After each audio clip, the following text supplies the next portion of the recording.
The sis joint as well. Another one of our main queens for sure. Go Goddess. Make sure y'all show us some love down there for sure, man. And tap into our channel as well. Sis got some good content over there. She been cooking for sure, consistently. So make sure y'all tap in the sis joint as well. Hey, discern Goddess, I'm glad I seen you and I can catch you to tell you this.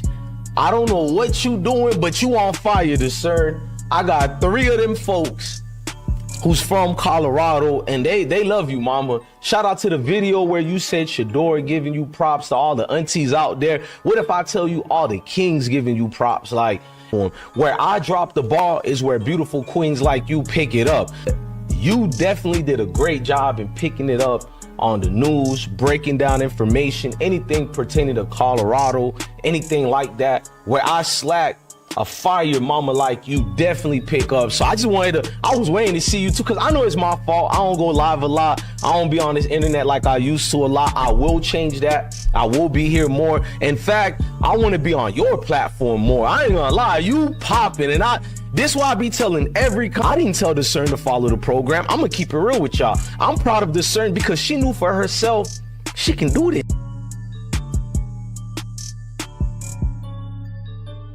In the building. Big shout out to sis, another one of our main queens for sure.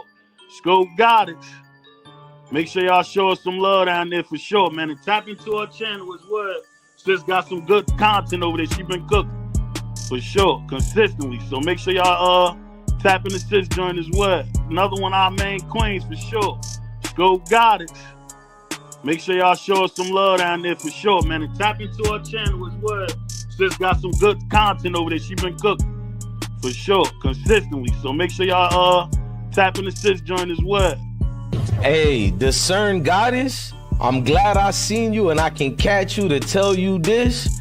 I don't know what you doing, but you on fire, Discern. I got 3 of them folks who's from Colorado, and they love you, mama. Shout out to the video where you said Shedeur giving you props, to all the aunties out there. What if I tell you all the kings giving you props? Like, where I drop the ball is where beautiful queens like you pick it up.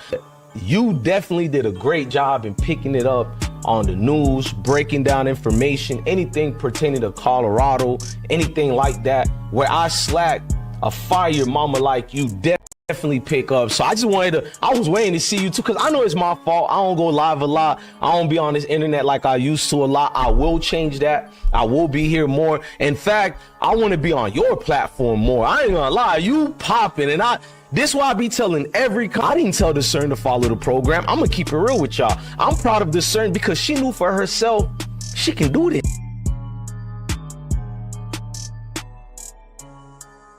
In the building. Big shout out to sis, another one of our main queens for sure. Go Goddess. Make sure y'all show us some love down there for sure, man. And tap into our channel as well.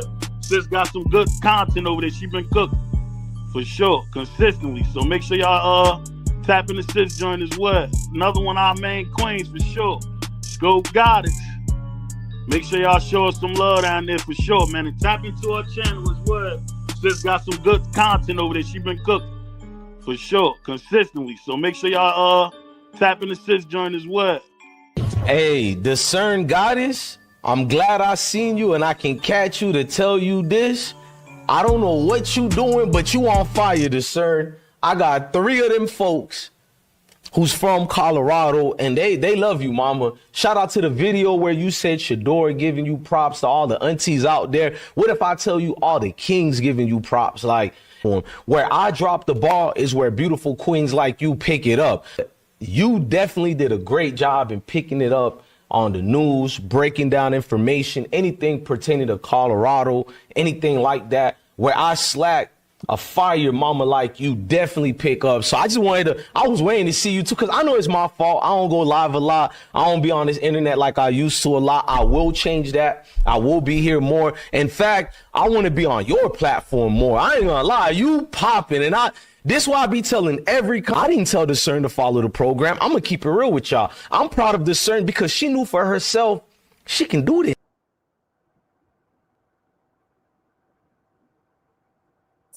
Testing. Is my mic on? Can y'all hear me? Let me know if y'all can hear me. Y'all heard what DJ Bless once said. Y'all better hit that like button. I ain't been here in a minute now. Don't make me get nervous and leave again. Hi, Peter D. Super Wovian. It's so good to see you. Oh my goodness. Thank you for being first in the chat. I appreciate your support. Hey, everybody, let me know if y'all can hear me. I can't start. Y'all know I get lost in this mic, in this system over here. I'll start. Okay, thank you. Thank you for being my assistant producer today. I appreciate you. Hey, y'all. How y'all doing? Welcome, welcome, welcome back to the village. Listen, I've been here. I've been sipping tea. I've been paying attention. However, y'all know life be life for me. So I'm just going ahead and say it. I'm very bad at managing time.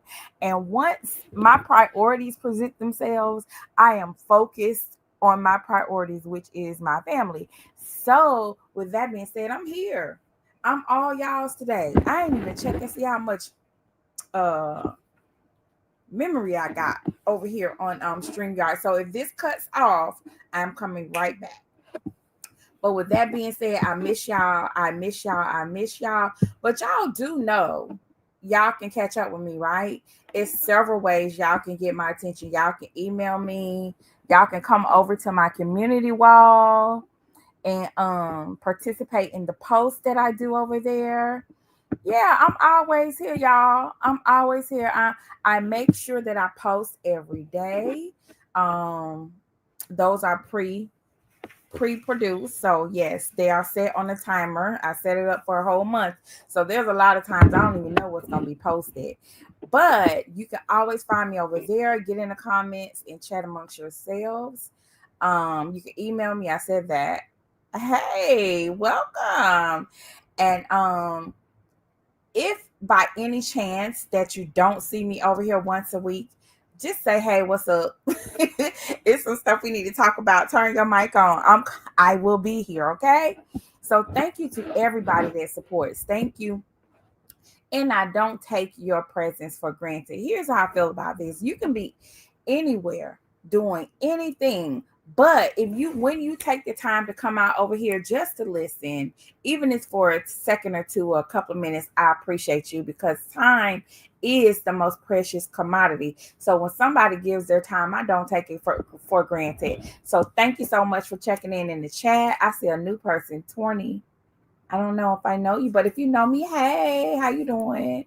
Drop in the chat down there and let me know how you know me, or how did you find my channel. Thank you for being here, and I appreciate your support. But if you're new here, welcome to my channel. I am Discerning Goddess. And to everybody, all the subbies, thank you so much for your support. I love y'all. Peace, brother Rakeem. Hey, Tanya. Hey, Queen. Hey, thank y'all. Thank y'all. So I just want to let you all know this. I am Discerning Goddess, and over here we are the village. We love Coach Prime. We support Coach Prime, and we support the University of Colorado football. We know that it takes a village to raise a child, but over here, it takes a village to advise, guide, inspire, motivate, and coach our young people to greatness. Thank you. I appreciate you, Brother Rakeem. So if you want to be a part of the village, you're more than welcome to just subscribe and hit the like button. I appreciate you. And we talk about not just college sports, but we believe in reaching and teaching our people one by one, mainly our young people. You know, we don't ignore the adults, but we know these young people need some guidance, and we're here for it.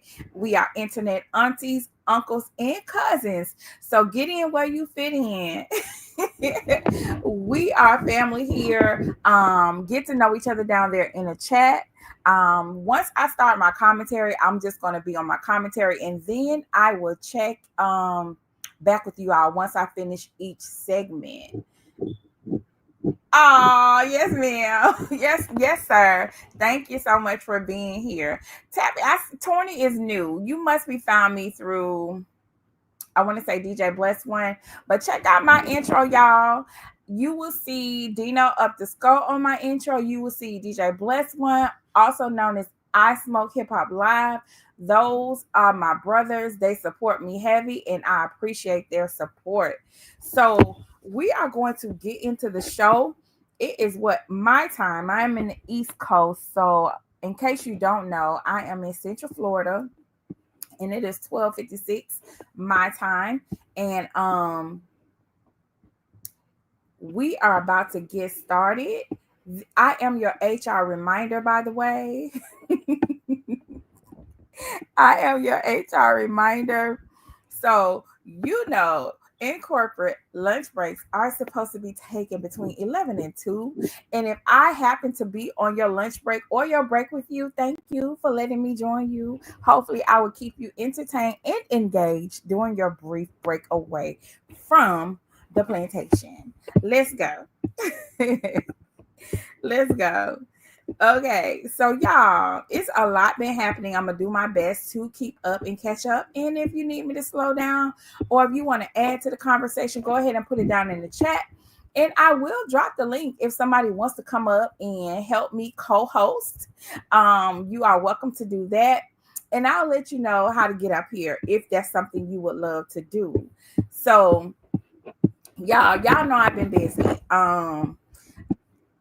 So I just want to give y'all a little life update. Most of you know that I'm a foster mom of 3 beautiful babies. They are my sugar babies. And so we just had a recent birthday of one of my sugar babies. Not only am I a foster mom, but I'm a grandmom of 6 beautiful babies. And my princess just turned 4. So we love to celebrate life around here, and we love to celebrate family. And so at any given time, any given day, we're going to be celebrating somebody, okay? So, all right, this is a couple of years ago. Let me know if y'all can see that. Let me know if y'all can see that. That's our little princess.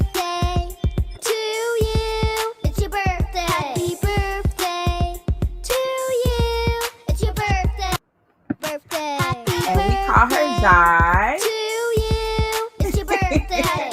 So that was 2 years ago. She's 4 now, but that is me and my baby. That was the first princess God gave me. So yes, that's sugar baby. That's sugar mama baby. So don't let the cute face fool you. She was the first girl and the only girl for a long time. And we try to protect her, but baby, we have to protect the boys from her sometimes.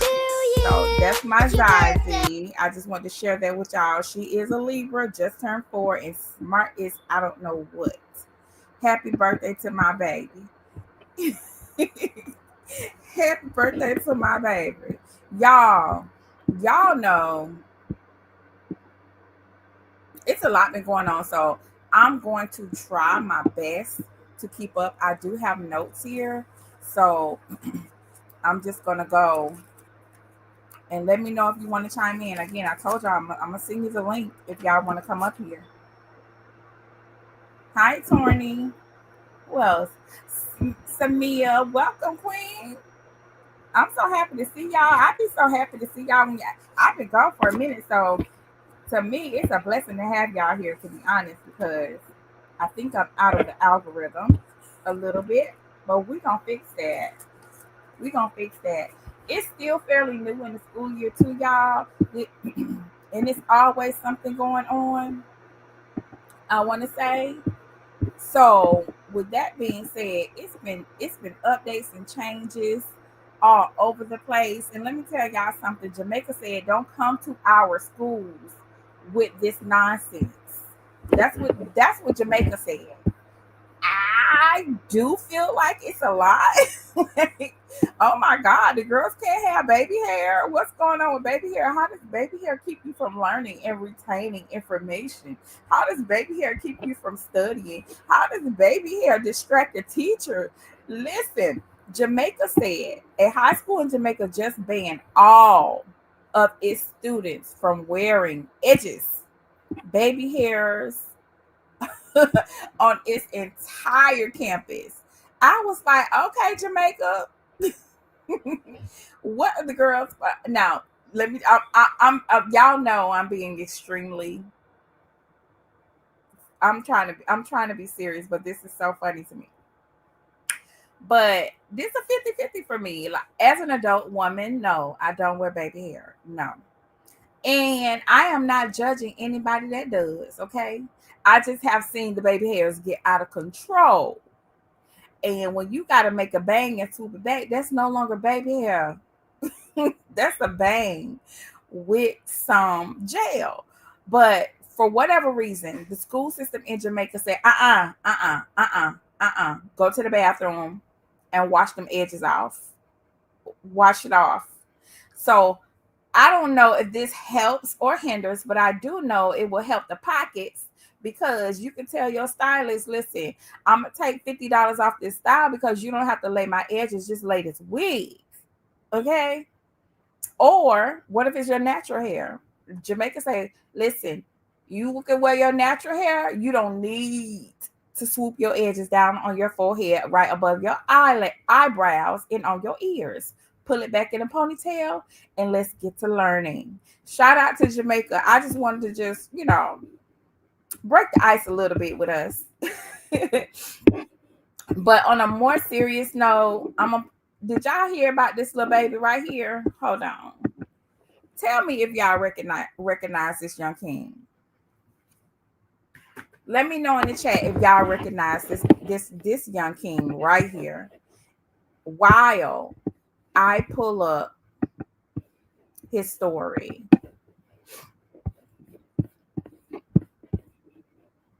I told y'all it's been some mess happening in these streets. And y'all know how I do. I have to go through my stories before I get to what y'all came here for, which is the meat and the potatoes. Okay.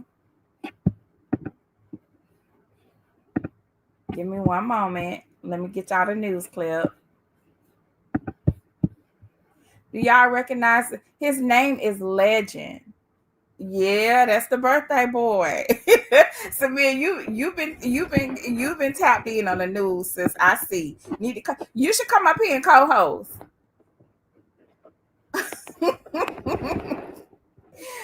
Peter D, listen, that's why I had to show y'all my beautiful baby and talk about what we're doing over here, because let me get into the commentary, y'all. Hold on one second. Give me 1 second. Let me get over here and give y'all this news report real quick before I share mine, because y'all know we act up over here about the babies. We don't play by our children or our nieces and our nephews. Let's be clear. Y'all, they better find somebody else to play with. Real quick. Hold on. Let me know when y'all can see the screen, because we about to deal with this. We're about to address this. 420 Jenkins, welcome. Welcome to the live stream, beloved. Let's go. Can y'all hear? Gesture that was offensive rather than celebratory. 10 Tampa Bay News reporter Angelicia Bruton has the video at the center of a school board investigation. Hi, Legend. Did you have a birthday last week? Yes. Legend Whitaker just turned 6 years old. Can we sing happy birthday to you? He attends Floral Avenue Elementary in Bartow, where his class and teachers celebrated with a song. Happy birthday to you. But what happened next? Would you like the funny song now that I sing to you? Stirred up hurt feelings and anger. Happy birthday to you. You live in the zoo. You look like a monkey, and you smell like one, too. Give a clap, everybody. I would like stuff like that. Legend says the song hurt his feelings. His mother, Desiree Prather, says the teacher sent her the video, and she went straight to the main office. I automatically said, that's unacceptable. And I don't think nothing's funny about it. Prather says there's a history of Black people being described that way, which makes it extremely upsetting. My skin is boiling. I don't even like racism, and to know where we come from and our ancestors, and for us to be labeled like that, because when they call us monkey, they basically saying that we're ugly, we act like a monkey and all this and that. I don't like that at all. Polk County Public Schools district staff and the HR department are reviewing this. I followed up with additional questions, like, is this the first time this teacher has sung this song to students? And I also asked, while this is being reviewed, will the teacher still be in the classrooms? I've not heard back yet. I don't play games about my child. In a letter to the school board, Prather asked for an apology, immediate disciplinary action, and counseling for her son. After receiving no response, she decided to show up in person. They just kept saying it's an active investigation. They can't answer no questions or anything like that. Angelicia Bruton, 10 Tampa Bay. Prather says her son was moved to a different classroom after the incident, but he hasn't returned to school since. She now plans to transfer him to another school. A Polk County mother is demanding an apology after she says her son's elementary school teacher made a birthday gesture that was offensive rather than celebratory. 10 Tampa Bay News reporter Angelicia Bruton has the video at the center of a school board.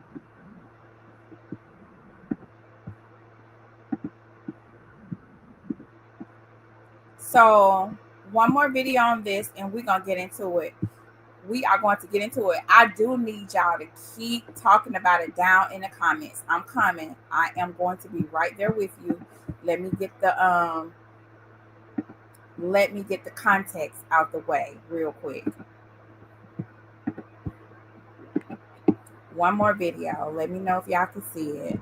Let me know when y'all can see it. Listen, I see y'all. I'm coming. I see y'all down there. Listen, I'm trying to hold my peace. Hold my peace. Yes. Oh my goodness. It's the caucasity. This is the caucasity segment of the day. It's the caucasity of it all. Would you like the funny song now that I sing to you? Okay, goes like this. Happy birthday to you. You live in the zoo. You love This is one of the internet uncles, and he about to let her have it. Hold on. Come on, let's go. like a monkey, and you smell like 1, 2. Woo! Give a clap, everybody. Years ago was popping. This woman's name is Kimberly Langston. Hey, if y'all taking notes, he's giving us the identity of this woman. He said her name is Kimberly Langston. If you just want to know who she is, go on over to LinkedIn and see. She's an elementary teacher, hopefully not for much longer, at the Floral Avenue Elementary School in Polk County, Florida. Kimberly Langston is her name again. And I've already spoken to somebody who's very close to me, like family, who's very influential, has a voice, and is extremely resourceful in Polk County, because that's where they're from. And I promise you, whether it makes it to the internet or not, something is going to be done about this. Happy birthday to you. You live in a zoo. You look like a monkey and smell like one too. That's what you chose to let come out that hole that's called a mouth, Kimberly Langston.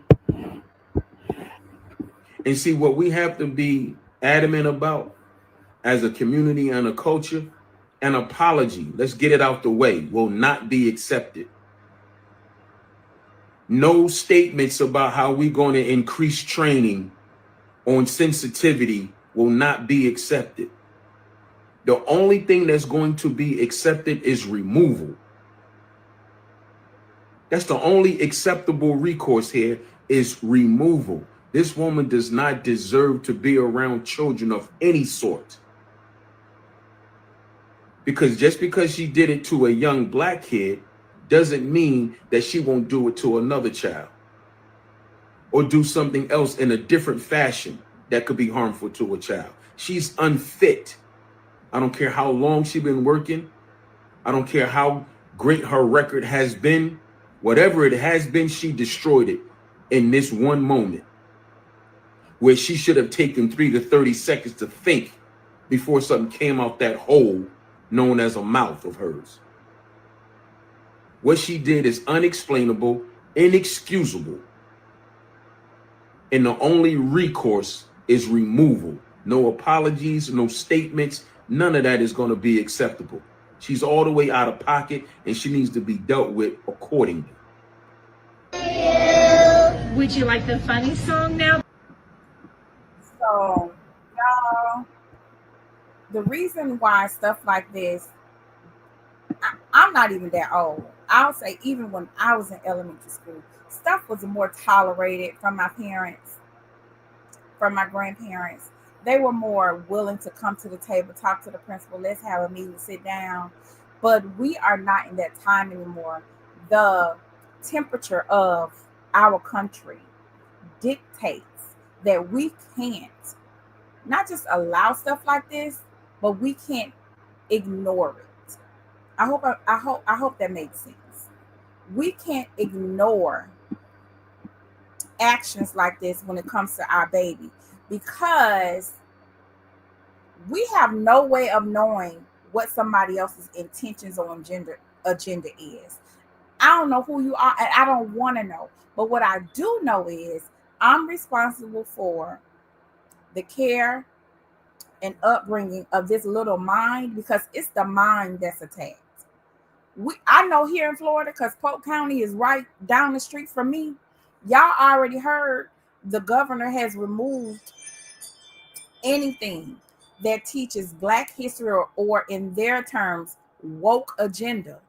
So you remove everything in terms of teaching children somewhat of their history, but then you place individuals in the classroom to take and tear down their confidence, tell them they're ugly in a room full of children that look like Miss Langston. And you have this beautiful young baby. His name is Legend. That in itself tells you a lot about the mindset of his mom, because she could have gave him a name like Jackson, Kendall, Chris, James, anything like that. But she named that young king Legend. And when I learned his name, I say I definitely have to speak about this because people want to play crazy. They want to play like, oh, I didn't mean it that way, but you absolutely meant something. Now, I ain't finna call the lady the R word, but what I am saying is she does not have good intentions for our Black babies. And I saw somebody down in the comments say, take that baby out to school. Absolutely right. I'm that mama. Oh, this is last day. And we're going to see an attorney. And yes, it's going to be something said about the type of people you are allowing to remain in this classroom with little babies. Little babies. See, people think that small children don't have feelings. They do. And they think that small children don't have the intelligence to comprehend what you are doing. Because Maya Angelou said, people will forget what you said. They will forget what you did, but they will never forget the way you made them feel. Hello? We know that saying that says sticks and stones may break my bones, but words hurt. And what I saw in that one small video is that little brown boy surrounded by people who don't look like him. And for the teacher to use her position of authority in that classroom to isolate him and to make a song that referenced him to an animal, a term that the queer community clearly uses to try and speak condescending of Black people, it says a lot. And the last thing I heard too was she was not let go. She was not suspended. The school board hasn't done nothing yet. They just moved him to another classroom, baby. I would say to the mom, I don't know who she has around her, but yes, he needs to be out of that school because even the principal has authority to remove teachers. Yeah, the school board probably ain't done nothing, but as the principal, you're responsible for every single child's life under their roof. All of your pupils, excuse my language. And you shouldn't want that type of scrutiny at your school as a principal. And if there's any Black teachers at that school, you should be going to the principal and saying, we don't want her here. All of us have a responsibility, and this is not it. So I hope the mom has went and got her some legal representation, because I sure would have flew straight to the lawyer, honey. Straight to the lawyer. Real real quick. I'm a mom of young adults, but I'm pretty sure my children can tell y'all some stories, right? And one, no, I don't think my children are innocent. They've never been no innocent children, but some things they did not deserve. And if we as parents don't understand that we advocate, yes, over here, we advocate for our young people because they may not have the voice or the platform to do so. And they cannot do it in the way that we do, but we enjoy advocating for young people over here. And this is just one of those moments. This baby needs advocacy. I ain't saying we need to march, because I ain't no marcher. I am not a marcher. Yes, the clear community. They are on code. Something we need to do. We're gonna talk about this. We're gonna talk about that later too, because I have a great little segment coming up about that. But yeah, she definitely needs support in this matter. And I want to thank the brother, because very rarely do we see Black men speaking up to have a Black woman's back. And I want to thank him for speaking up to support her and her son. But I appreciate him for doing so. I wish there were more. I did go down the rabbit hole and try to find representation from us of people who were speaking out about this.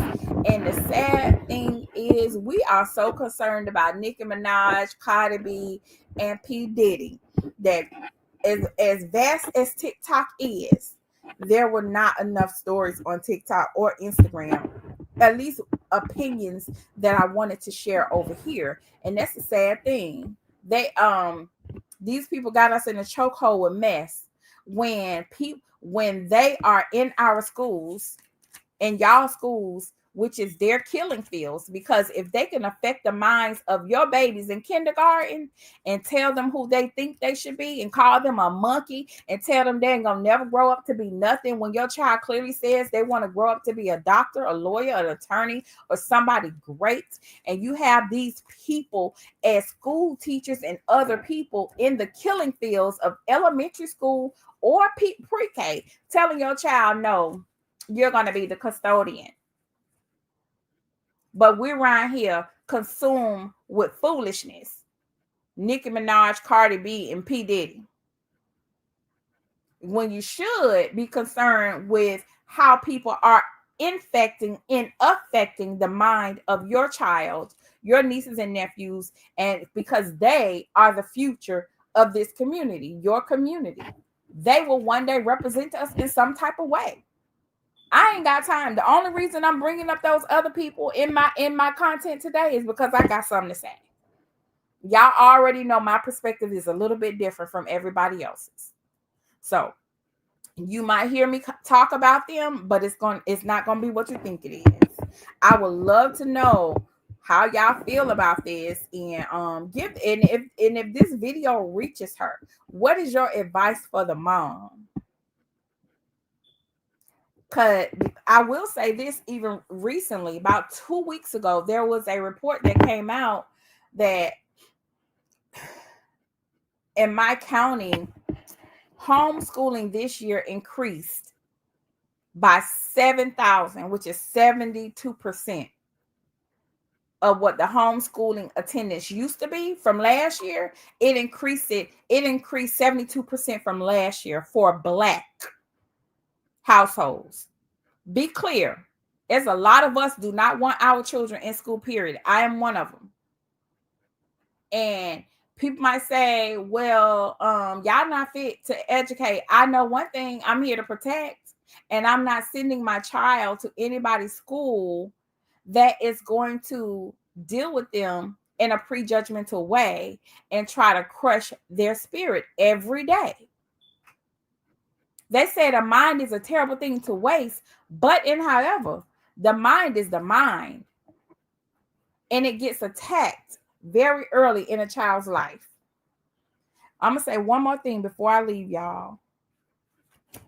We are clearly two different individuals.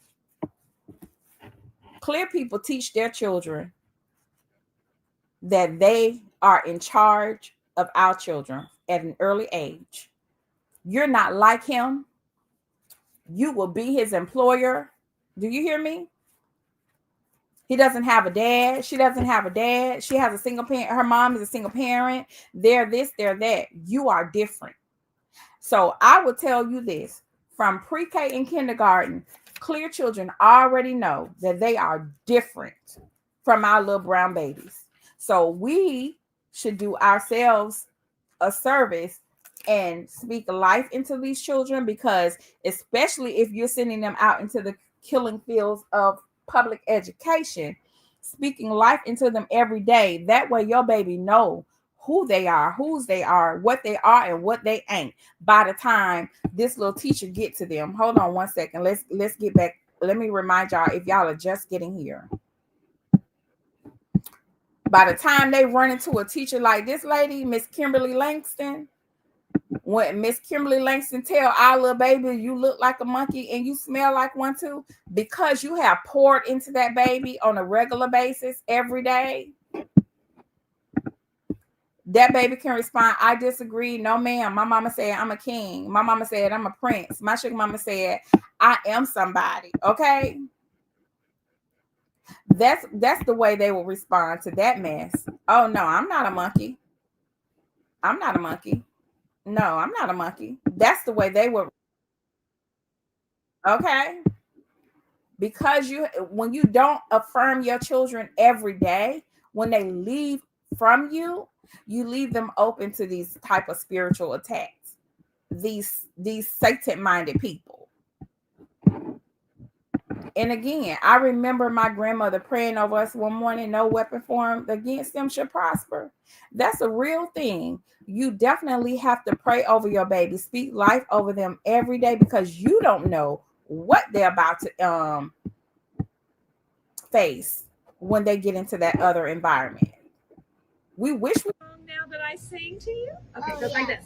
Happy birthday to you.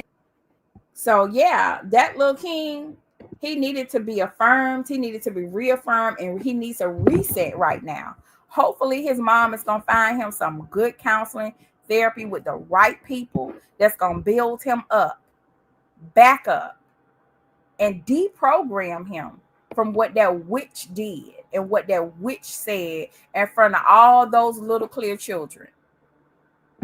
Live in the zoo. You look like a monkey and you smell like one too. It's her laughing. When she was singing the song, first one of the little other children, they laughed. And then she started to laugh because she thought it was funny. But Legend ain't find that mess funny at all. Let's go. Give a clap, everybody. Look at that. Now let's count. Let's count. On the right and the left of Legend, you see two little pale children, three pale children behind him, and you can see two more other children to the side who are not in the frame. They're also pale. I see a little brown boy back there with a red shirt on. Just by his posture alone, I could tell that that baby does not feel comfortable in that environment, nor does he feel confident. Okay? Comfortable is not enough. They need to be confident. Their pride needs to be present. I don't care what nobody say. Black boy joy is a real thing. And anybody that does not agree, they are an enemy to me. They are a threat to the household. Black boy joy is a real thing, because once he grows up to become a young man, then he has that pride, that healthy ego. What this woman has done is she has infiltrated this baby's core memory, his childhood memories, and he will never forget being called a monkey in the front of his whole classroom by this wench. And I'm not going to play or have a discussion with no teacher, no principal, because there's nothing they can say to their mom, to his grandparents, to his village, to justify this woman's behavior or her decision in this particular atmosphere of America to say something like that to that baby. There's nothing they can say to justify it. I mean, I stand to be corrected. If there's someone listening today or in the comments or chat and y'all disagree, come up here and help me understand where this will be acceptable. Why this would be acceptable to a first grade classroom, a first grader. He's 6 years old. What she has done is affected him for the rest of his life. That's why my lawsuit will affect the school board and or her for a very long time. When I say every damn dime, because you can't put a price, okay, on his embarrassment. You can't put a price on how this is going to affect him long term when he gets to high school and feel like he really should not compete or do well on a test, or when he gets to college. Baby, every damn dime. I will hold that county responsible for sending him to college and getting his master's degree. And we're going to work on as a village to make sure he is ready for every grade he goes to. When I say sue the hell out of them people, I mean that. Every damn dime. Paying for his therapist, paying for his tutors, paying for his new school clothes, summer clothes, and spring clothes too. Putting him in every enrichment program I can think of that he needs to keep him distracted from what he just encountered in the presence of this wench. I'm trying so hard not to call her another word. So I'm going to take a moment and tell everybody, if you're listening to me with children in the car, go ahead and put me in your Bluetooth, put me in your ear. Don't play me in the speaker, because this auntie slips up sometime. Okay, thank you very much. But yes, hold them responsible. Hold her accountable. And like he said, an apology is not, I don't want to hear your apology. First of all, you ain't never going to see my child again. We coming to the table. And I mean it. Every damn dime. That's all. Legend will have a hallway or a gym named after him. The Legend Gymnasium. The library. The legendary area of that elementary school. Oh, yes. Y'all will never forget Legend. Every time y'all write a check, you're going to think about Legend. And I pray and hope his mom has found the support she needs to make sure it happens. Happy birthday, Legend! I don't like stuff like that. Legend says the song hurt his feelings. His mother, Desiree Prather, says the teacher sent her the video and she went straight to the main office. I automatically said, that's unacceptable. And I don't think nothing's funny about it. Prather says there's a history of wasn't nothing funny. And when she went to that main office, I'm sorry, sis, if you went by yourself, they don't respect women showing up by themselves. They don't. I know she did what she had to do, and she can only do what she knows. But next time, you get you some support and let them and let your support speak on behalf of Legend. Of Black people being described that way, which makes it extremely upsetting. My skin is boiling. I don't even like racism, and to know where we come from and our ancestors. We don't have to like it, but it exists. Let's be clear. And for us to be labeled like that, because when they call us monkey, they basically saying that we're ugly, we act like a monkey and all this and that. I don't like that at all. Polk County Public Schools district staff. Okay, that's enough of that. We saw that. But yeah, that's where I stand with this little incident, because they're going to try it and they're going to keep trying it. They're going to keep trying it all the time. It's not what they call you, is what they say is what you answer to. Shout out to everybody in the chat today. I see you all there. Thank you so much for joining us. I see Peter Z Super Wolverine, our only member in the chat today. If you have not been aware, yes, we do have membership over here, and this is one of those elephant in the room conversations I typically have behind the wall, because there's so much more I love to share about stuff like this when it comes to critical race theory, our dynamics, family dynamics, and things like that, that just is more acceptable in another intimate space. So if you are interested in those elephant in the room conversations, feel free to join the channel membership. Thank y'all so much for all of your participation. Torny said, just for her to think that was something to do is troubling. She didn't come from another planet. She knows how this world is, and let her sing that to an adult. And see what happens. They won't. Like they will attack the innocence of a child, and that is so cowardly. It's so cowardly, you know. And and the fact that she felt bold enough to record it, that's the crazy thing. That's what she recorded it. So I want you all to also make it known that you don't want your child photographed or recorded without your knowledge. Because imagine the things that they record and share amongst themselves. I ain't getting into that. But shout out to sending love, sending support, sending calmness to the parent, to that young man, and I hope that they seek the justice that they need for him, and hold people liable. I mean, sue any and everybody that gets in the way of this. Yes. I mean that. So moving right along, as we are talking about Black Boy Joy, unfortunately, let's talk about our nephew Kyron Lacey for a second. Kyron Lacey was an athlete over at LSU who had so much promise and ambition to go in the first round of this past NFL draft, right?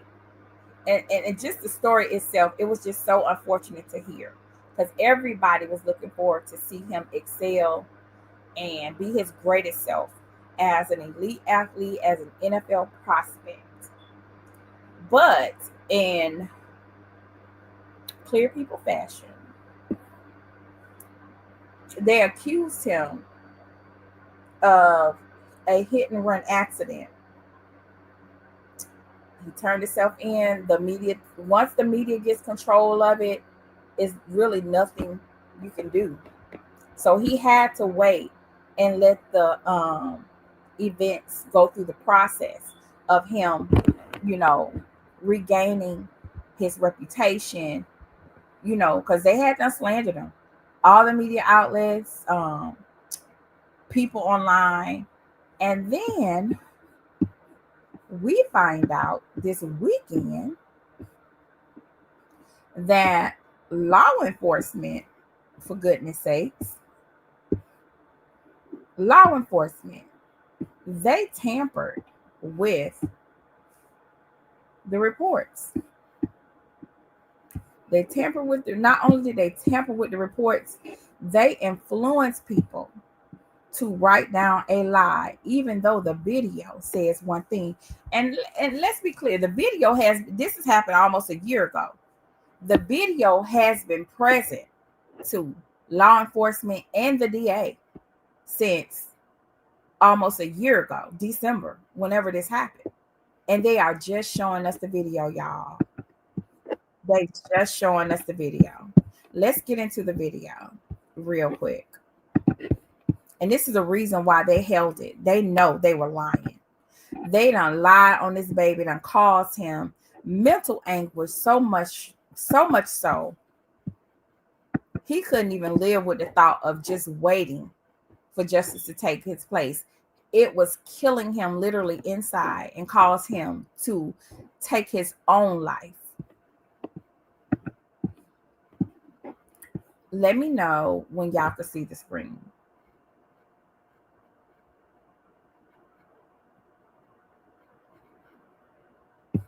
Hold on. I may have to drop my overlay.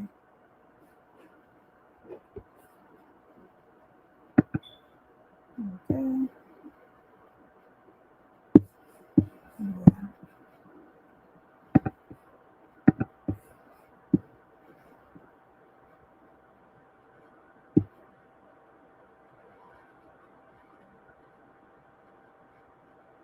Okay, there we go. Let's go. You'll see is in the top left of the screen, you're going to see multiple cars just making their way south to Thibodaux, coming from Vacherie. At some point in time, you're going to see the collision, which we're going to know is vehicle number 2 from oncoming traffic colliding with the vehicle of Mr. Hall. You will see another vehicle come to a stop, and then you'll see Kyron Lacey come to a stop. So as we've seen the video, it looks like the impact happens, and then Kyron Lacey is behind him. How far away was he from there? Well, yeah, that's the beauty of the investigative report that I now have my hands on. We know from data that Kyron Lacey did in fact pass 4 cars. There's no disputing that. Further north, Kyron Lacey passed 4 cars. However, he was back in his lane of travel, 92.3 yards. Back in his. Yeah, so what you'll see is in the top left of the screen, you're going to see multiple cars just making their way. Your white skin is so beautiful. Why do you go to the beach? Yeah, so what you'll see is cars back in his lane behind Mr. Hall. At the time of impact, he's 72.6 yards behind the vehicles at the time of impact. Keyword, behind the vehicles.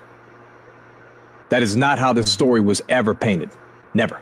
Any part of the district attorney's investigation that talked about Mr. Lacey getting back, I guess we call it, what do you call it, correcting or getting in your proper lane? Sure, he was back in his proper lane according to their data. This isn't my expert. This is the investigation of the Lafourche Parish District Attorney's Office. So I'm here simply comparing and contrasting the District Attorney's Office with state police in this matter, their investigations. And in that investigation, back in his lane. So it says LSU wide receiver Kyron Lacey faces charges for allegedly involved in a deadly car crash that claimed an elderly man's life. And that was the initial headline back then. And it says prayers up for former LSU star and NFL draft prospect Kyron Lacey passes away at 24. We know that he could not, live with himself based on the rumors, the propaganda, the narratives. And from what he knew, he had lost all of his opportunities just by these headlines and people assuming that he was responsible for that. It says Kyron Lacey's father reacts to his son's death. The lawyer addresses the fatal car crash with updates. So based on this new information, it says new information about give me one minute.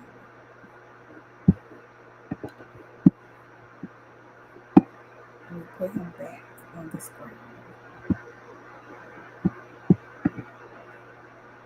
New information about the late former LSU fatal crash that killed 78-year-old man in Parrish, Louisiana, has been released in a 44-minute interview with Martin Post, and he and Lacey's attorney reviewed footage of the fatal crash. If you recall, Lacey made national headlines following the accident. Lacey was initially accused of neglect, homicide in January after Louisiana State Police said that he recklessly passed multiple vehicles at a high rate of speed. Now, we just saw the video. He was not reckless and he was not driving at a high rate of speed. Okay. Resulting in a head-on collision and the death of a 78-year-old Herman Hall. Okay, we just saw the video. The collision, the crash had already happened. Like 30 to 40 seconds before he got to the scene, before he got to that area. So I'm not sure who wrote this, but they told a bold-faced lie, but we're used to them telling lies, right? Reports state that the driver of a truck abruptly braked and swerved to the right to avoid a head-on collision with approaching Lacey's Dodge Charger. Lacey unfortunately took his own days before he was set to appear before a grand jury. Okay. Ori provided the district attorney findings compared to the surveillance footage in the 40-minute interview and disputed the claim that Lacey caused the crash. According to the documentation provided, Ori of the district attorney's investigation into Louisiana State's report. The evidence submitted in the report does not support that Kyron Lacey should have known his actions were caused by that happened approximately 72 yards in front of him. Somebody asked the question, why did he turn himself in if he know he didn't do it? I don't know. Maybe that's what he was advised to do by his attorney and other people. I don't know. But because they put a warrant, they had him all over the TV, his face wanted, y'all. So that's the main reason. Hell, they had done already deemed him a fugitive. They had him on the news, the local news in Texas, that he was wanted for the accident and somebody's life was taken. So that's one reason he turned himself in. So let's take a look at this officer. Yes, they had a warrant. Let's take a look at this officer and what he did afterwards. Let me drop this overlay. So they be so enthused about just getting anybody to put a charge on. They would even press people to lie in a written report. And we about to see it with our own two eyes and hear it with our own two ears. Here we go. So what you're about to see is the officer walking up to people who are involved in the car accident to write a report. Listen. So look, don't worry about filling any of this top information, like your name, address. Don't worry about any of that. Just right here, if you could, I'll just have you write exactly what you saw. Just make sure to include, where you were. He just asked them to write exactly what you saw. Now he's about to tell him what to write. Now, how you gonna ask me to write exactly what I saw, and then you tell me what to write? That. Or I don't even know what the name of that highway. It's Highway 20. Highway 20. That you just. All right, maybe my wife gonna figure out right quick. Okay, just make sure you add in there that you had to slam on your brakes, and the brakes, you had to slam. Hold on. He said, make sure you add in there that you had to slam on your brakes. But what if he didn't have to? That man wants to he's just happy to be alive. And two, all of that didn't even happen. And see, we have to sometimes as people stop letting somebody, it's like somebody telling you what you need to be doing for yourself and focus on you. We can't just let people encourage us to do any and everything because we don't know what they're doing. Not that we should be concerned about that, but be honest. Slam on the brakes to avoid that charger, and the brakes locked up to avoid that charger. That's. I ain't skid mark or nothing. I wasn't even gone, man. Hold on. He said, make sure you write in there that you had to slam on the brakes to avoid that charger. And then the man said, I didn't have no skid marks or anything. Lady in the back of me, she didn't saw what's happening. That's how she called that record. She was running in the back of me. She pulled on the other side. He said the lady behind him caused that wreck. The lady behind him caused that wreck. So, but the charger was coming right at you, correct? And that's why you had to slam on your brake, the head on with you. So yeah, just make sure. So this demon, so-called state police officer, because he's a demon right now. What he's doing is crazy work. So he's telling the man, so the charger, that man ain't see no damn charger. Make sure you include that, and that's very important because we're trying to locate this charger right now. So just include that in the statement, and I'll read it over, and then I'll be out of here. So in that video, you can clearly hear the suggestive nature indicating that I need you to say that you had to slam on your brakes and you had to avoid a charger. Okay, just make sure you add in there that you had to slam on your brakes, and the brakes, like, you know, you had to slam on the brakes to avoid that charger, and the brakes locked up to avoid that charger. That's. But then you hear Gold Truck, the witness, who's the Gold Truck, what he says. And he says verbatim. I ain't scared my car nothing. I wasn't even gone, man. That lady in the back of me, she didn't saw what's happening. That's how she called that record. She was running in the back of me. She pulled on the other side. I didn't skid marked or nothing because I wasn't even going that fast. That lady in the back of me, she didn't see what's happening. That's how she caused that wreck. She was going to run into the back of me, and she pulled into the other side.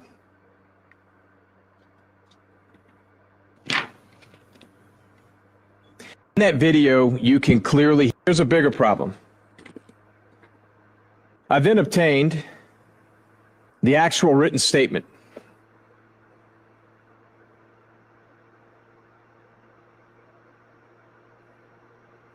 And this is from the Gold Truck. This is the Gold Truck. Now, after the statement we just went through, notice I've obviously redacted names, addresses, and the cell phone number in fairness to the individual who is Gold Truck number one in oncoming traffic. See, the problem with that statement is it is in direct contravention to what was said minutes earlier. It's not written by him, and where it says signed, it's not signed, it's refused. Yo. Just imagine how many people that look like us done been caught up like this. The attorney said it's not signed. He refused to sign it. And it's not even written by him. Ciao. But you see, when I have a witness who is the most critical, and he's telling you, I wasn't traveling fast. We know now that he wasn't. The data shows 2.9. Here's a bigger problem. I then obtained the actual written statement.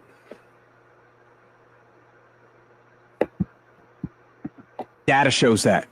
Now he corroborates that. And he goes on to say, I didn't even make a skid mark. That woman behind me, she caused that accident. And you give me this statement that is refused? I got a problem. I got a problem with that. A big one. What he's saying is she had to avoid hitting him. Mm-hmm. He specifically stated she caused that accident. But I've got an affidavit for arrest warrant right here. Nowhere in here does it say anything that you guys just saw on body cam. To the contrary, about that vehicle, it says the Gold Truck took evasive action by emergency braking and driving off the roadway to avoid a head-on crash. But you just heard he said, I wasn't even going fast. I didn't even skid mark. So what data shows that. Now he corroborates that. And he goes on to say, I didn't even make a skid mark. That woman behind me, she caused that accident. And you give me this statement that is refused? I got a problem. Braking, or we referring to here? And what the hell was the point of this report? That is complete opposite. I would expect that you'll show this to where they can read what was said versus what was written just minutes earlier. Just make sure you add in there that you had to slam on your brakes, and the brakes, like, you know, you had to slam on the brakes to avoid that charger. Listen, y'all. Nobody's safe. Let me just say that. And somebody down in the comments said, did they know Kyron? Let me tell y'all something. Never take for granted who's watching you. Never ever take for granted that somebody is aware of your presence all the time. Kyron was a household name to sports enthusiasts, to people who like football in Louisiana. That's a good question, Samia. What judge signed that warrant? That's when we go into the term systematic, because there was a system in place. There was a system in place to get Kyron Lacy by any means necessary. I don't care who you get. Put it on one of them. There was definitely a system in place. The cop knew who he was. Everybody in Louisiana knew who Kyron Lacy was. And by the time you look at the video footage from DOT or the city, you pull those license plates, right? Come on, we know what goes on. Accident happened, you pull the license plates, bam, you put it in the system, everything comes back. And when Kyron Lacy's name pops up, it's like, okay, this is a big fish. Okay, this is a big fish. Let's go ahead and reel him in. So I guess that cop from the body cam, he was trying to get some credentials and brownie points on his career. But baby, you about to be real famous right now. It's some people got his picture posted all over on Twitter. People done put his listen. I ain't saying I condone stuff like that, but since you have caused a family the loss of their thriving child, that lady can't get her son back, and nor can that man. He can't get his son back. And you demons, you drove him in a dark place to the point that he just wanted to take his life and didn't want to be here no more, regardless of his skills and talents. Simply because y'all are some jealous and envious, wicked people. And it ain't nothing nobody can tell me that this man was not aware of who Kyron Lacy was at that time. And they want to sit here and talk about us crazy. Y'all wake up in the morning evil to do something like this. I would love for somebody to come up here and challenge me, because we can go bar for bar, my people and your people. Okay? History is best qualified, okay, to produce what we are seeing here today, to predict somebody else's behavior. And your history, and I'm talking to clear people, best qualifies that y'all are evil by nature. By nature. And whatever you think our community does, it's because of circumstance. And I ain't gonna go too far into that. Let me come over here and see what you guys are talking about. Thank y'all so much for participating in the conversation. It is very sad. Sad part is the information isn't new. They always knew. Yeah, they had this. They did not want to release the video. They didn't want to release the video. There are several cases in Chicago. Law enforcement clearly was in the wrong, and they will hold on to that video for I don't know how long. They don't want to release the video, y'all. It's just coming out. Shout out to the brother for not signing that statement. Shout out to him, y'all. Let's move right along into our next segment. If you're just getting here, and you're new here, I am Discerning Goddess. Welcome to my channel. Over here, we love Coach Prime. We support Coach Prime, and we support CU football. We typically talk about college football, specifically the University of Colorado, but we keep up with all young people who are doing great things. So, and we love advocating for our young people. We are the village. We are internet aunties and internet uncles and internet cousins. If that sounds like something you would love to be a part of, please subscribe to the channel. I would love to have you here. Go ahead and drop down there in the chat and get to know the family and the village. And I'm going to move on to my next segment. Let me ask y'all something. Have y'all ever heard of a young lady by the name of Peach McIntyre? Drop down in the comments if y'all know who Peach is. Have y'all ever heard of a young lady by the name of Peach McIntyre? Let me know when you can see it. Peach, we talk about you today, girl. Come on in here. Let me know if y'all ever heard of Miss Peach.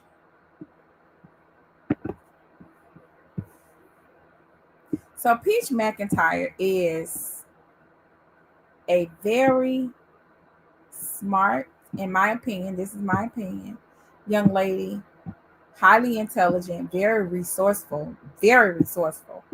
And she has an amazing story. Peach could be your daughter. She could be your niece. She could be your neighbor. She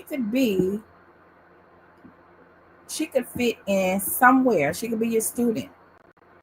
But Peach is an amazing woman. She is a wife, and her husband together have 9 children. 9. And in that 9 is a set of twins, her last set of children. What I love about her is she's transparent, and she's not afraid to share her story. If you follow her on her YouTube, Facebook, Instagram, and TikTok, she literally shares every aspect of her life. And she's not afraid of the not so, nice parts. She's not afraid to share that either. She's very transparent. Her catchphrase is, this lady got a husband and 9 children. Okay. And they all from the same man. So that in itself should be celebrated. That in itself should be celebrated, okay? Because very rarely you'll see a young lady in our community with that many children, and the children share the same father. But shout out to Peach for being who Peach is. She has taken the internet. She's gone viral many times. She is a smart businesswoman. She's very open about her successes and her failures. And one of the things she does on her channel is she vlogs her family, her children getting ready for school, everything she do, shopping for clothes, shopping for the house, grocery shopping, going on vacation. Being that she's here in Florida, she goes to every single theme park in Florida. And I would say this is, I don't think she's flexing or trying to make other people feel bad, but I will say, just by her sharing her content and all the places that she visits throughout Florida, it definitely opens it up for people to also travel those places based on her experience, her reviews, and things like that. Right? That's her and her husband. She calls him Wood. Everybody else call him Wood. He has a channel too. His channel is Everyday with Wood. But Peach is a very hands-on mom. Basically, she vlogs her activities as a content creator. After they had the set of twins, her husband decided to get a vasectomy, and they only have one daughter. So they have 8 boys together and one daughter, right? after her first 2 children, which have like normal names, all the remaining of her children, I think the 7 of them have names. Their names are literally like affirmations, right? So you have her older children, they have regular names, and then the other 7 have affirmations as their name.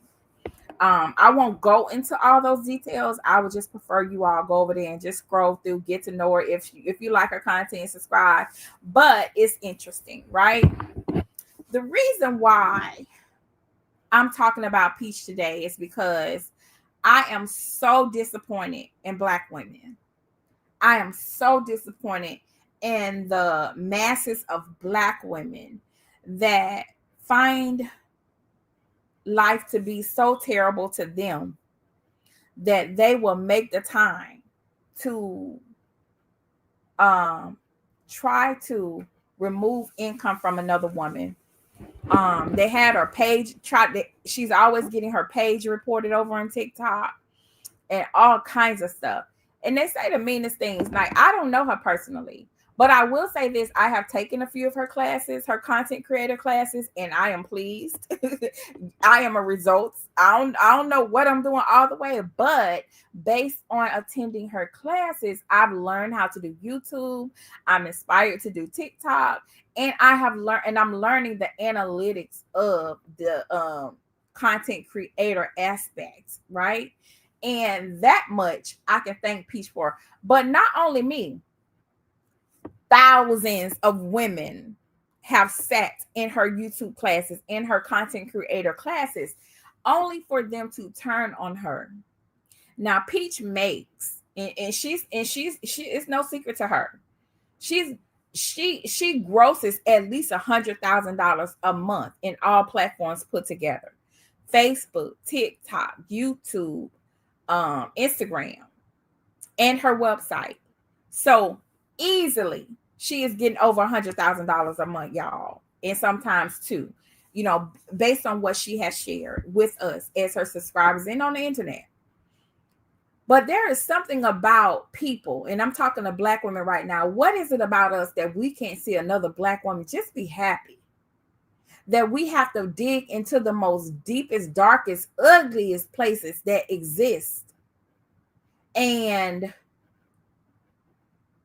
try to take away somebody's ability to take care of their family. Out of all people on earth, I'm going to say it, on earth, it's literally, and we know it, Malcolm X said it best: the Black woman is the most unprotected, the most disrespected woman and person on earth. So what can make us, how unhappy do you have to be to sit in your house, in your car, or anywhere and call CPS on this woman? She literally has footage of her taking care of her children. Like, she's a great mom. And I'm not trying to take nothing from her. I actually am intrigued by how she manages life with 9 children and a husband. Okay. And you'll find content on her. Some is good, but 99% of it is extremely negative. And I just want to say to Peach, your hard work does not go unnoticed. I see you. Right? I see what you've tried to accomplish and what you have accomplished. And I love that you keep going regardless of what people say about you. You don't let it stop you. And one of her favorite sayings is her father taught her adversity. Adversity is going to come. And one thing she is a very persistent woman, a woman that has gone through things and she has persevered. And I admire the businesswoman that she is. And she's not corporate. She's an at-home mom. She's an at-home wife. And her income is the internet. And she does so well that her husband doesn't have to get a job, or unless he wants to. Like, they make family content. And because she may have said something that people don't like or agree with, you see these herds and groups of Black women that have band together to end another Black woman. See, y'all have an issue with Peach, But removing her income and trying to affect how she takes care of her children will affect her children. You all don't see how attacking her really affects her household. And then you turn around. When I say every month, almost every month, CPS is called on this woman.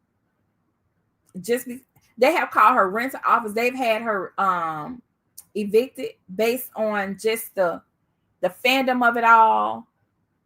For whatever reason, people calling the rent office when she lived in a luxury apartment community had her removed from that. And I'm about Kelly Price a few months ago. It could have been last month. Kelly Price went viral for saying something that appeared to be extremely like, why would you say that, Kelly Price?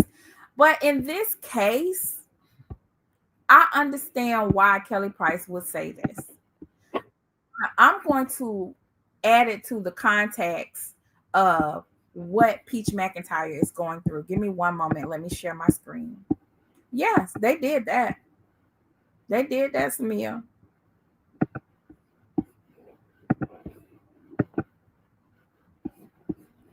Yeah, like I say, she's a lot of things to a lot of people, but one thing she is a savvy and smart businesswoman.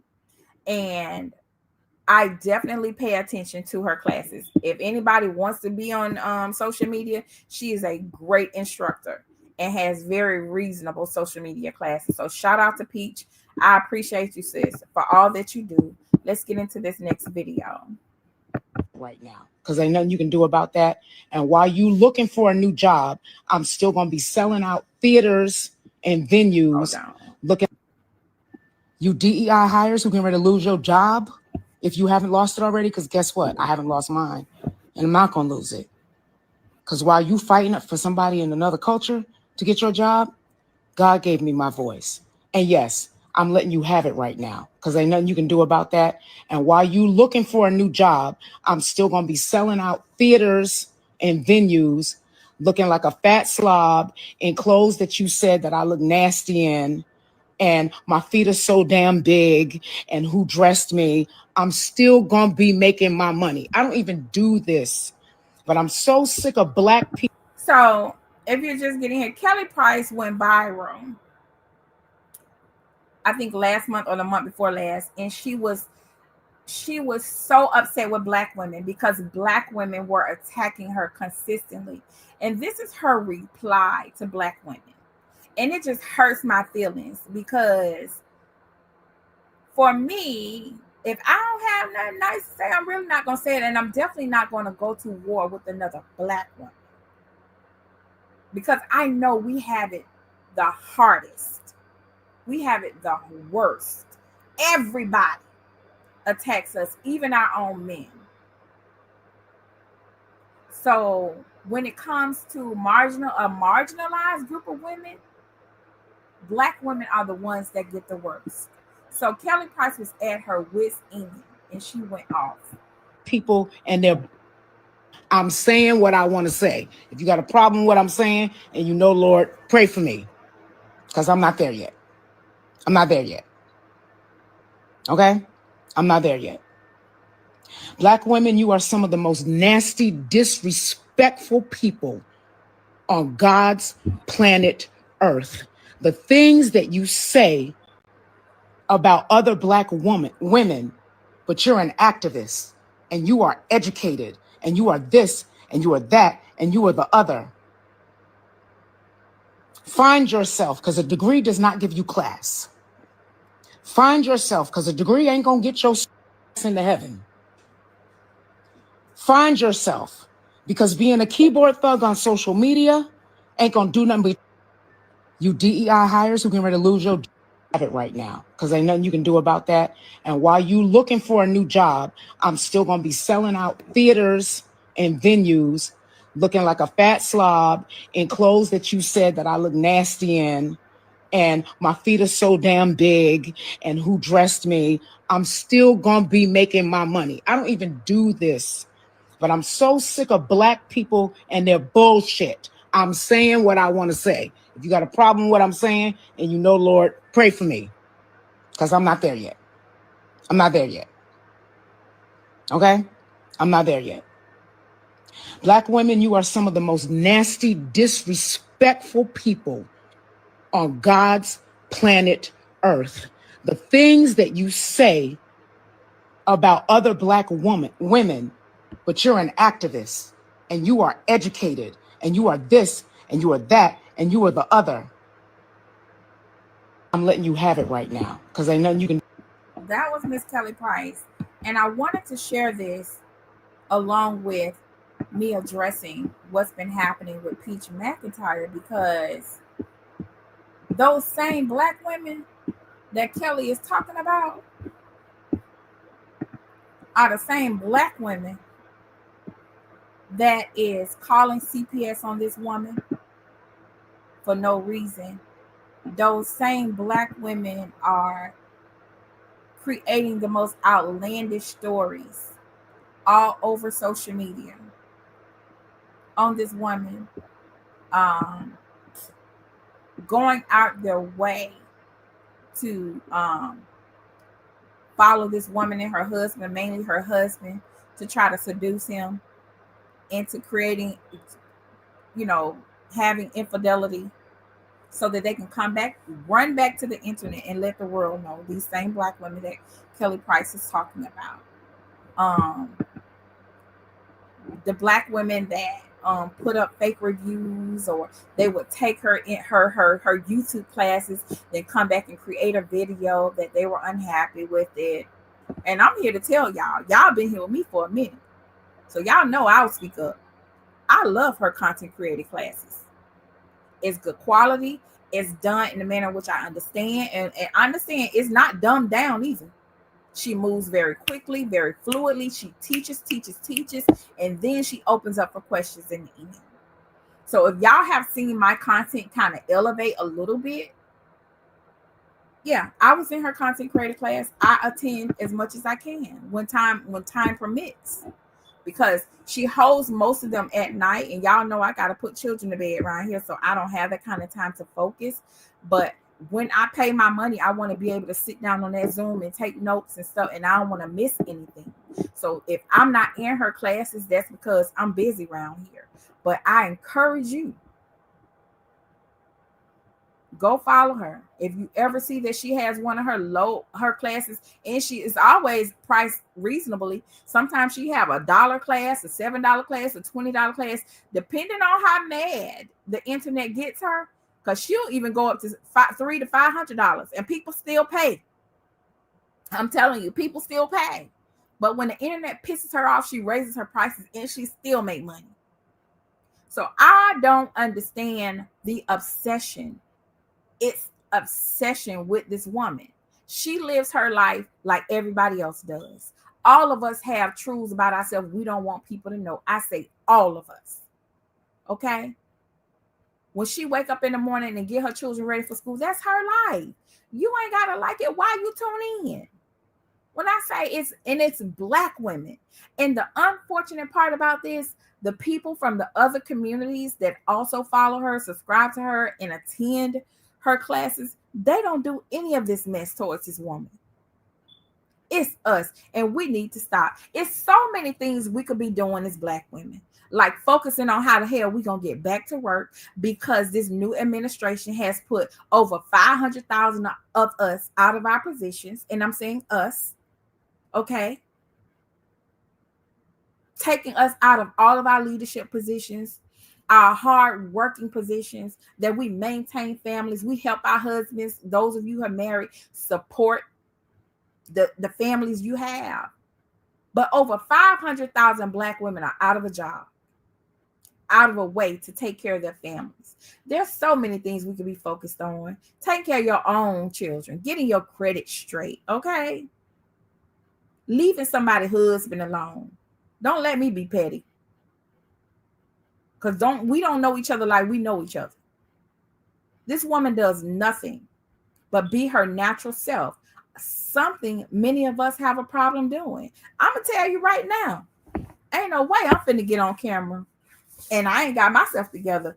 Peach gonna get on camera, hair done, hair standing on top of her head. She's gonna get on camera.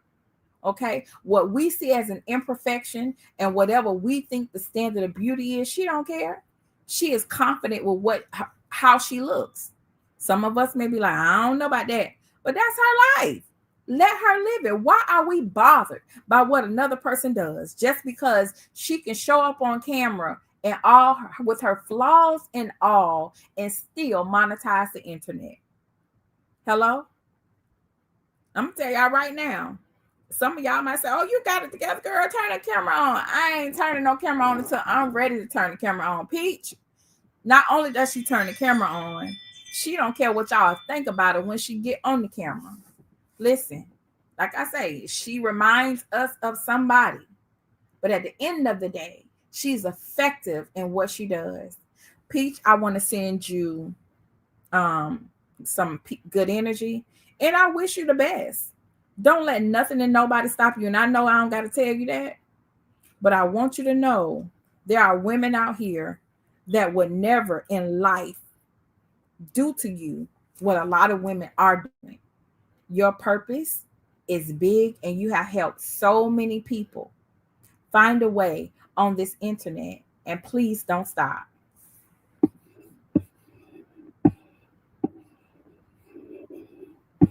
That's Peach, y'all. How y'all doing? Let me get in this chat and see what y'all up to. We are halfway through our content. We are almost there. I know a lot of people want to hear. Let me see who's here. Adam. Hi, Adam. Over here. You must be a Brown fan. Welcome. Thank you for attending the show today. Thank you for chatting down in the chat with us.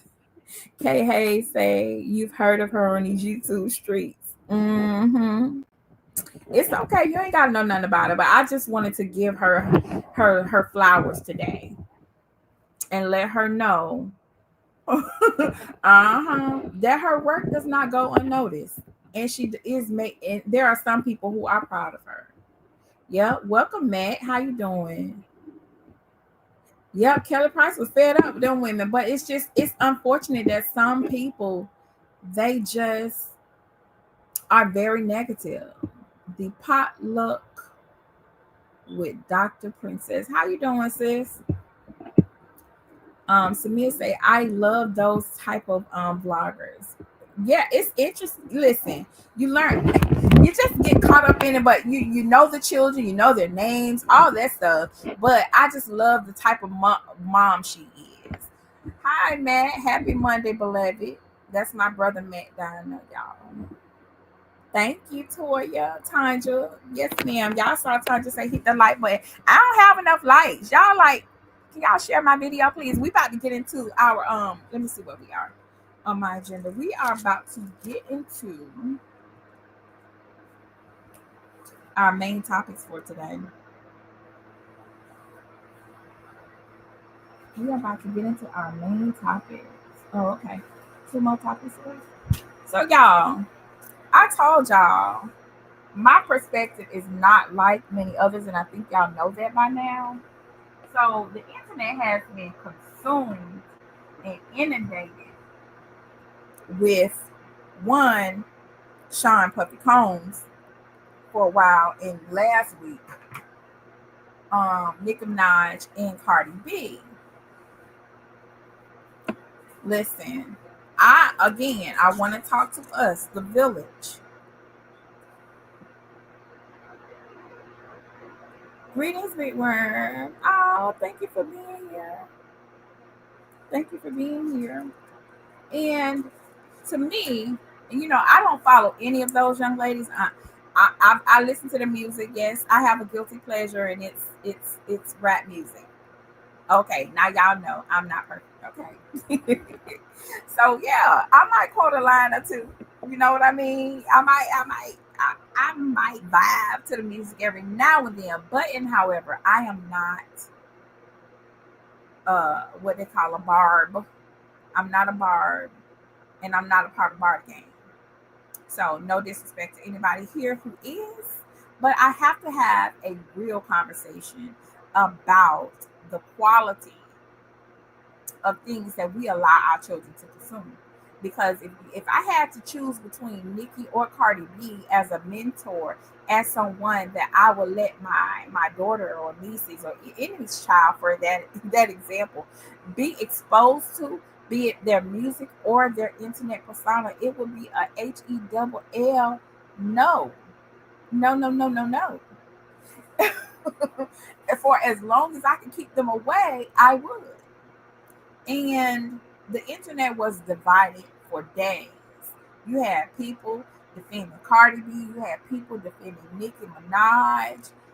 That's the people life. Again, that's their life. It don't affect nothing over here. But I do want to ask us, what are we defending? What are we defending? And this is a real question down in the chat. Y'all help me with this conversation. When it comes to the disdain that Nicki Minaj and Cardi B have against each other, what does that have to do with us, our community? How does that help us taking a side? How does that help us when we take a side? When we support Cardi B, or when we support, or whether we support Nicki Minaj? How does that help us? Okay? Because from what I remember, Cardi B, and I'm not pulling up footage, y'all can go find it, allegedly, Cardi B, let me bring this overlay down, and I started talking. From what I can remember, Cardi B admitted to doing things to black men and robbing them. Y'all remember she admitted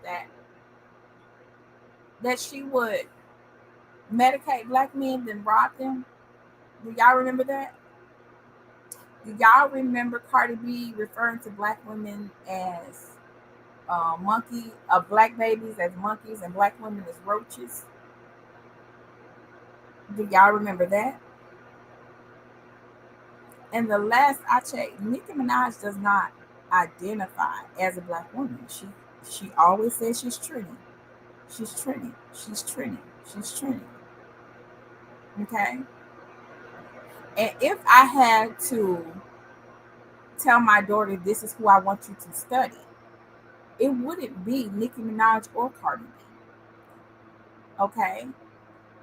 Both of these women are great women in their own right?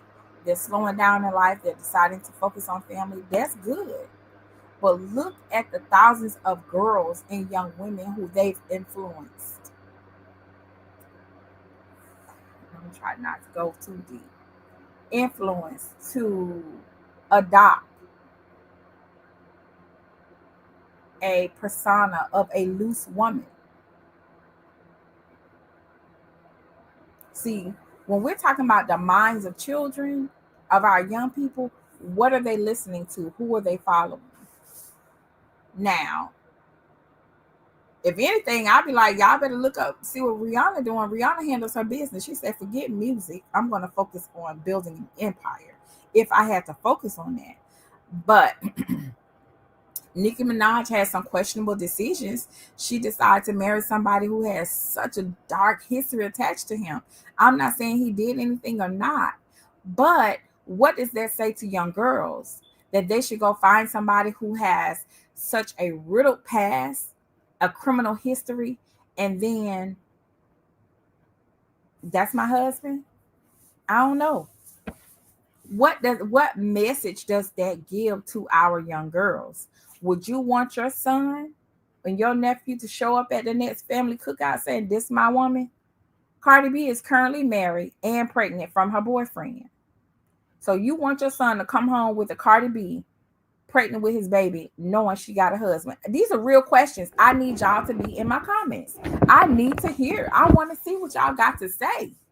Because black women around here, windmilling on the internet, dismantling their friend groups over Cardi B and Nicki Minaj. They are extremely problematic. Thank you, Kay Hayes. Thank you. Thank you. This is not who we should be falling on the sword for. When I say we are lulled to sleep, instead of them, and I'm talking about Washington, D.C., instead of them releasing the Epstein files, they decided to focus on P. Diddy. They got us around here worried about Cardi B and Nicki Minaj, child. Now, Cardi B, Nicki Minaj sent me some tuition money over here. Okay, pay some of these tuitions, help out these children, then I will be my mouth. I'm gonna tell you, I don't know if they could buy my silence, but I probably change my narrative too. But because they do not make motion over here, I owe nobody nothing. And I'm saying that because the women on the internet are going to war over Cardi B and Nicki Minaj. When Cardi B and they both only see you as a unit, meaning go buy their album, go stream their music. That's it. They both weaponize their fan bases against each other. And for the most part, their fan bases are Black women. That's why I say we have so many things to be focused on. We got a little boy who was called a monkey. Do you know if your child teacher calls them a monkey? Do you know what's being said in your child's classroom? Do your baby feel comfortable enough to come to you and tell you stuff like that? Because chances are it's not going to be on no video. See, we got too much stuff that we should be concerned about. And I remember after the election, Black women said, we are focused on the 92%. That's each other. It was 92% of Black women that campaigned for and voted for a woman to lead this country, that had sleepless nights, put their resources behind and everything. And it was our community, our own community, who decided to put somebody else in their place. So we said we were going to put our capes away and focus on Black women. Even in the midst of this, that person that was placed in the White House is killing the forms of income, the ways and places that affect Black households through Black women. We knew this was going to happen. We knew it was going to happen. But no. So again, that was a case of two lesser evils. Who's the lesser evil? I would rather have had her there over him. Again, Cardi and Nicki Minaj. Why are we at war over two women who don't know us and don't give a damn about us? Would you want your son to bring home Nicki Minaj, honey, who don't even consider herself as a Black woman, or Cardi B, who has talked crazy about Black women and Black children and says she's drugged or medicated Black men and robbed them? Your wallet gonna be safe with her? Listen, Mac, love her down. I just ain't got to her yet, but I have a whole folder of content that I'm putting together for her and us, Mac. It's bigger fish to fry. Tanja, 1000%. Too much stuff. Okay. Too much stuff, Samia. That's what I'm saying. Like, we have to get our priorities together. Like, I wish I would find myself going to bat for women. I ain't even go there. And I had to find the most modest pictures of these young ladies. Trust me, it took me 45 minutes to find two decent photos of Cardi B and Nicki Minaj, because I was not going to put them up here and some other stuff. And that in itself says a lot. Okay? So we should have these conversations with our young people. Help them to see the context of it all. Help them to see what they listen to and what they engage in. It's okay to be entertained. I'm all for the entertainment, but what I'm not gonna do is waste time. You know what I mean? especially with a digital thumbprint, that people can determine your behavior, your mindset based on the things that you indulge in on the internet. I'm not gonna put my time behind some foolishness like that. So I just wanted to share with us, like, if we don't know by now, representation matters. And when we think about Shedeur and Coach Prime, this is why they get attacked so much, because they represent so much more. And when it comes to the people who put themselves in authority, they don't want great representations of Black people before us. I hope that makes sense. They would love for our children to be around here quoting Sexy Red, Glorilla, and all the other rap girls. And again, I love music, but there's a time and a place for me to consume it, and not where I have these babies around here knowing whole albums. No, that's not happening, not over here. You can read the comments when we see the little children out there dancing and singing. The people in the comments, do they know how to spell their name? Do they know 1 + 1? Do they know their multiplication?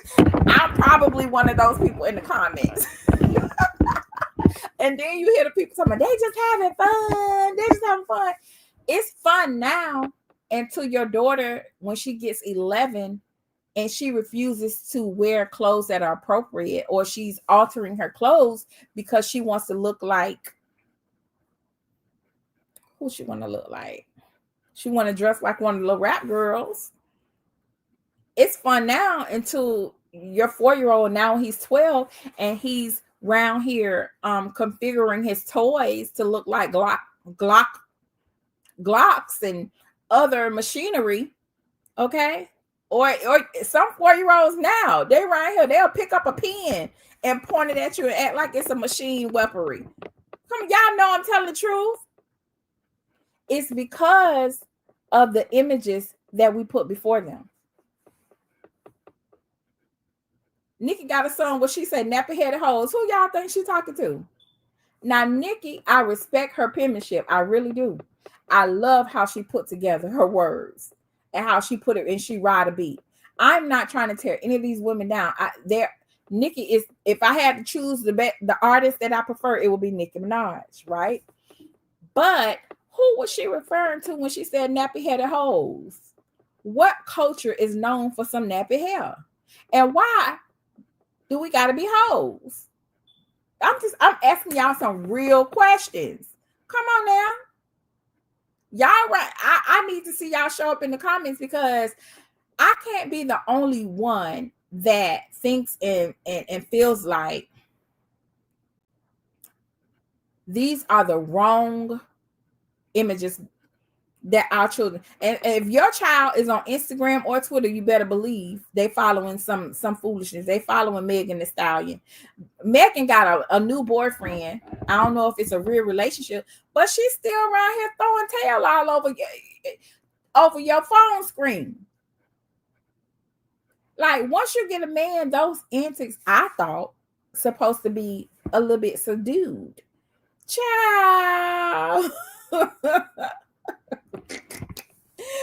Not Megan. Like, okay, girl, okay. So when your child show up at the next get together, and your daughter be like, she got strong knees and she's 7 years old, she down there getting it, who to blame? Is it you or the artist? Because you leave them on their devices unsupervised. Like, it is so exhausting. And I'm gonna tell y'all the truth. My oldest baby is 7, my grandbaby, and he loves the internet. It is exhausting keeping up with him on devices, because I'm like, what you watching? What you watching? What you watching? Listen, if I hear something that sounds a little suspect, I'm up and I'm over there. I'm looking over my nose, and he know. One day he tried to pull the room. Okay, you got a room door, then you got a closet, and if you open the closet door, it blocks the TV from the hallway. I don't know why every time I go in the room, the damn closet door wide open. That's because he on YouTube. He done found YouTube where the teenagers at. Now he's 7. He over there on YouTube watching pranks from these weirdos. I'm like, listen, I had to tell him, I said, listen, keep this door closed or I'm taking the remote and you won't watch anything. He knew what he was doing. He didn't want me to see what he was watching. So it is exhausting trying to monitor your small children, even your teenagers, on these devices. But some parents don't care. They give them a device and let them get up out their face. I ain't got to worry about it. But guess what? While you are feeding your children devices, the world is raising them. Cardi is raising your daughters. Meg Thee Stallion, all of them, Sexy Red, they raising your daughters. yes. He ain't getting away with much over here. That's why we always out and about doing something, because I don't mind. We know what that does. So we have to figure out how to get off these devices, honey. And we be out and he be like, when are we going home? Because he want to pick up a device. Yep. He loved the prank channels. He loved to see the pranks, but they say inappropriate things over there, you know. And I'm trying to keep up with him. Like, what you watching? It's exhausting, y'all. Y'all will see how exhausting it is when you over there with your real nieces and you got your children. You're gonna see they find a way. You said I'm not the only one. You said your daughter don't even like neither one. For real. I'm happy she doesn't like them. And it's not about liking them as a person. I do not like the image that they portray to our children, specifically our girls. And with that being said, I think they are industry plants. I think every single one of those girls, there's no way in heck somebody heard Sexy Red perform. Y'all remember when she first came out, that girl had a 1-2. She wasn't even doing a 1-2 step. She was just rocking back and forth, talking in a monotone. Ain't no way in heck an A&R rep looked at her, then heard her and say, this is some great talent. No, they have a reason for putting out certain images and approving certain content in the way of music, because it gets in the mind of the young people and it deters them from greatness. That's all I'm saying. You say your son think I don't know what he watching. He clearly doesn't know. There's a history option. Listen, that's a whole nother story, child. I might share it one day. That history, they don't even know. We listen. Let's keep it going. But you know, that's just my take on these two. I don't have a cat or a dog in this fight. I wish these women the best, and I want them to focus on being moms. That's what I want.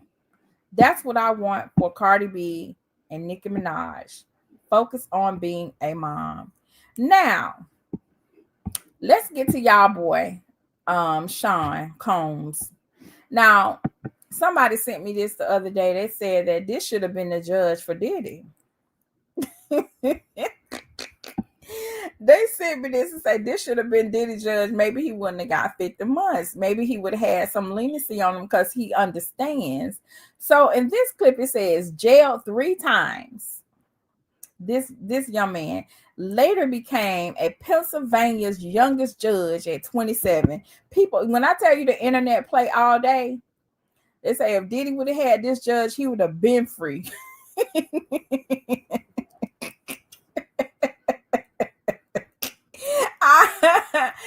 Listen, in terms of Sean Combs, listen, I don't have nothing to say. All I can say is a lot of things were done and it finally caught up with him.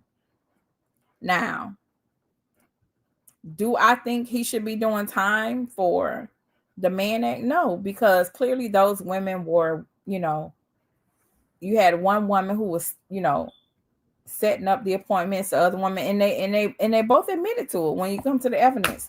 But what I'm here for today is for Kim Porter. We want justice for Kim Porter. We really do. Because what happened to that woman? They said that when the judge gave him his sentencing, his daughters took it the hardest. That's where my heart goes out to them girls, because they lost their mama, and now Diddy, he has to sit in jail and hope his industry friends don't groom or take advantage or get a hold to his twin daughters. But we know, as karma has it, he might have done everything he could to keep his daughters out of the industry and out of the arms and everywhere else of his rap hip hop peers. But once them girls get to a certain age, they're going to do what they want to do. And they are going to take part in what they want to take part in. I wish them the best. I really do. But they have been surrounded by darkness. They, as much as you think you hide from your children, they still see a certain amount and they're curious about it. You know what I mean? So we could say we protect them, but we could try to protect them all they want, but they are going to be a product of what they're going to be a product of. And they've been exposed to a lot. So I am interested now, and I really don't want them to go down no dark areas of life, but we'll see. We'll see. But I feel no way about him being prosecuted. But I'm not a fan of Cassie's either. Let's be clear. I'm not going to talk down on her. We all saw that she was beat down. That part, he did that. At the end of the day, I believe this entire case on Sean Combs, he messed around and found out. He messed around and found out. I am cutting Diddy's segment short today because I really want to get into Shedeur. So if you're new here, go ahead and like this video and subscribe.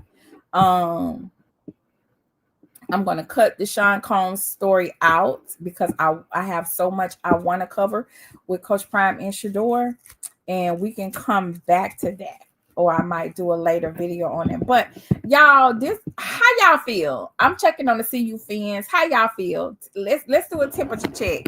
How y'all feel? Tell me how y'all feel. CU fans, tell me how y'all feel. I am not okay. I'm be honest. I am not okay. That's why y'all probably ain't seen me in a couple of weeks, because I have not had the energy to talk about Colorado football. I'm disappointed. I have mixed feelings and emotions going on. And I tried so hard not to come on here after the losses because I just felt extremely indifferent. My name is Discerning Goddess for a reason, right? So I tend to take my time on things because I try to let my discernment lead me, especially when I'm not sure or I haven't been down a certain area before. So I did not want to come over here and say things that I couldn't take back. But I've had some time to think about it. And I'm here. Kay Hayes, you sick? Yes, very much so. Like I did not know how to deal with the losses, especially when we were winning. I'm like, what is going on now? What is going on? But before we get into CU football, we want to say, hey, Coach Prime, how are you? We're going to send Coach Prime some healing energy, you guys. Coach Prime let us know in the presser the other night that he believes that his blood clots have returned. Peter, do you say you traumatized? Listen, I am traumatized. I'm just sick, okay? At a loss for words. When I saw Coach Prime out there the other night with one shoe on, I said, God dog it, he's sick too. God dog it, he's sick too. Coach Prime done had it. He done had his damn foot hurt. Now, out of the 2 seasons, this is 3rd season at CU, y'all. When has Coach Prime got so doggone sick and tired of being sick and tired, he done took off the shoe off the bad foot? You know he over it. He's still, He wasn't completely well when he came back from his leave of absence from the bladder cancer situation. He wasn't completely healed. And it's tricky being over people, because you got to make sure you put the right people there so that you can, if you in any event of your absence, the machine will still run. And I don't think Coach Prime quite trusts or has anyone in place that can stand in his absence and get results. Coach Prime, I know you are Coach Prime, but we love Deion Sanders. Before there was a Coach Prime, we knew Deion Sanders, the football player, the father, and the husband. But today we want to talk to Deion.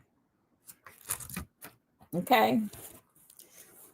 If you leave Coach Prime, if you leave coaching today, we gonna still love you. Okay. We want you alive more than we want for football. We want you alive more than we want Colorado football. We want you healthy more than we want Colorado football, Coach Prime. We want you here with your children and your grandbaby more than we want to see Colorado football. I don't, and it's like, it's such a huge ask and a big sacrifice, because on one hand, he wants a good football program, but it's coming at the sacrifice and demise of his actual life. Coach Prime, you have a decision to make. And this is not about taking a leave of absence. Your very life depends on you getting the rest that you need so that you can heal properly. And that might come with you retiring. That might come with you retiring. I'm not sure what your financial situation is. I don't want to jump out there on the limb and say you don't need the money from CU, but I know you will be fine if you were not the head coach of the University of Colorado football. We love you. We adore you. We support you. All of that. But we don't want you coaching if it's going to take you away from us. And when you get to be a certain age, right, the stress of it all, I'm going to get to that. And when you get to a certain age, your body really needs rest. That just comes with age. Now, when you put medical issues on top of age, now you need rest, you need healing, you need peace in your life. Okay? So you can roll out the bed in the morning. Now, let's get into the stress. Y'all, and I'm going to take a moment on my channel to say what you are about to hear is the theory and the opinion of Discerning Goddess. I am Discerning Goddess. The theories and the opinion of Discerning Goddess. I have not been consuming much content from other spaces because I don't want my perspective to be somebody else's opinion to interfere with my perspective, right? So I'm about to go a little bit deep onto the strategy that some of the powers that be that we saw happening to Shedeur draft weekend, and how that affects when your mind is affected, it trickles down to the rest of your physical body. And we really, Coach Prime even said he was diagnosed before the draft, right? And I am going to go out there. I have reason to believe that just going through that ordeal it elevated whatever was happening to him. It just made it worse. It created a worse feeling for him. So with that being said, I think Coach Prime should do a couple of things. If he has more blood clots, y'all.